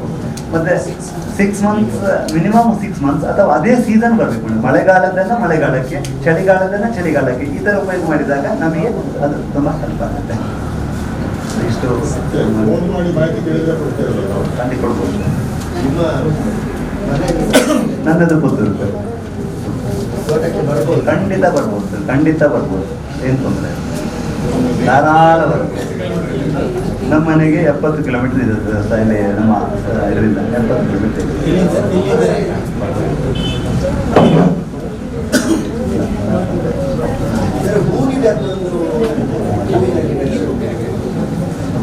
ಹೂವಿನ ಸರ್ ಅಂದರೆ ನಮ್ಮ ಟೆರಿಸಲ್ಲಿ ದಾಸವಾಳ ಬೆಳಿಬೋದು, ಗುಲಾಬಿ ಇದೆ. ಅದರಲ್ಲಿ ಸಹ ನಾವು ಬೆಳೆಯುವಾಗ ಆಯ್ಕೆ ಮಾಡೋದು, ಗಿಡಗಳನ್ನ ಆಯ್ಕೆ ಮಾಡೋದು ತುಂಬ ಇಂಪಾರ್ಟೆಂಟ್. ಯಾಕೆ ಅಂತ ಹೇಳಿದರೆ ದಾಸವಾಳಗಳಲ್ಲಿ ಈಗ ನಮಗೆ ಫ್ಯಾಷನ್ ಆಗುತ್ತೆ ಬೇರೆ ಬೇರೆ ನೋಡಿದಾಗ. ಅದು ಏನಂತ ಹೇಳಿದ್ರೆ ಬೇರೆ ಬೇರೆ ಗಿಡಗಳನ್ನು ಇದು ಮಾಡಲಿಕ್ಕೆ ಕಲರ್. ಬಟ್ ನಮ್ಮಲ್ಲಿ ಆಗುವಂಥ ವೆರೈಟಿಯನ್ನು ನಾವು ಬೆಳಿಬೇಕು. ನಮ್ಮಲ್ಲಿ ಯಾವ ಕಲರ್ನ ಇದು ಬರ್ತದೆ ಅಂತ ಹೇಳುವಂಥದ್ದನ್ನು ನಾವು ಇದು ಮಾಡಿದರೆ ಅದು ನಮಗೆ ತುಂಬ ಇದು. ಅಂದರೆ ಈಗ ಕೆಂಪು ದಾಸವಾಳ ಬೇಕಾದಷ್ಟು ಬರ್ತದೆ. ಇಲ್ಲೊಂದು ನಾನು ದಾಸವಾಳ ತಂದಿದ್ದೇನೆ, ಇದು ಯಾವುದು ಅಂತ ಹೇಳಿದ್ರೆ ವೈಟ್ ಕಲರ್, ಫುಲ್ ವೈಟ್, ಅದು ಸಹ ನಮ್ಮಲ್ಲಿ ಯಥೇಚ್ಛವಾಗಿ ಬೆಳೆಯುವಂಥ ದಾಸವಾಳ. ಆ ಥರದ ಇದನ್ನೇ ಬೆಳಿಬೇಕು ಅಂತ ನಾನು ಹೇಳ್ತೇನೆ. ಆ್ಯಕ್ಚುಲಿ ಏನಂದ್ರೆ ನನಗೆ ಸಮಯ ಇದಾಗ್ತದೆ. ಹೌದು, ಔಷಧೀಯ ಗುಣಗಳು ಅಂತ ಆಯಿತು. ಕಷ್ಟ ಒಂದು ಎರಡು ಬೆಳಿಬೋದು ಸರ್, ಅದೆಲ್ಲ ಏನು ಅಂತ ಗೊತ್ತಿಲ್ಲ. ಈಗ ನಮ್ಮಲ್ಲಿ ಯಾವ್ದು ಜಾಸ್ತಿ ಆಗ್ತದೆ ಬೆಳೆಯುವ ಸರ್, ಅದು ಒಳ್ಳೇದು. ಒಂದು ಆ್ಯಪಲ್ ಆಗ್ತದೆ ಅಥವಾ ಒಂದು ಜೊಂಗಿ ದ್ರಾಕ್ಷಿ ಆಗ್ತದೆ, ಅದನ್ನು ನಾನು ವರ್ಷ ಪೂರ್ತಿ ಬೆಳೆದು ಅದನ್ನು ಆಗುವ ಅಲ್ಲಿ ಚೆಂದ ನೋಡೋದಕ್ಕಿಂತ ನಮ್ಮಲ್ಲಿ ಆಗುವಂಥ ಒಂದಷ್ಟು ನೋಡಿ ಮಲ್ಬೇರಿ ಇರ್ತದೆ ಸರ್, ಇದೊಂದು 10 ಗಿಡ ಇದೆ. ಮಲ್ಬೇರಿ ಅಂತೇಳಿ ಒಂದು ಗಿಡ, ಈ ಗಿಡದಲ್ಲಿ ನಾವು ನಾಟಿ ಮಾಡಿ ಒಂದು 2 ತಿಂಗಳಲ್ಲಿ ಕಾಯಿ ಬರ್ಲಿಕ್ಕೆ ಸ್ಟಾರ್ಟ್ ಆಗ್ತದೆ. ಮಕ್ಕಳು ತುಂಬ ಬ್ಲ್ಯಾಕ್ ಬೀಡ್ 3 ರಿಂದ 4 ತಿಂಗಳಲ್ಲಿ ಇದರಲ್ಲಿ ಕಾಯಿ ಕಟ್ತದೆ, ಯಥೇಚ್ಛ ಆಗ್ತದೆ. ಮಕ್ಕಳು ತುಂಬ ಇಷ್ಟಪಟ್ಟು ತಿಂತಾರೆ, ಬೇಕಾದ್ರೆ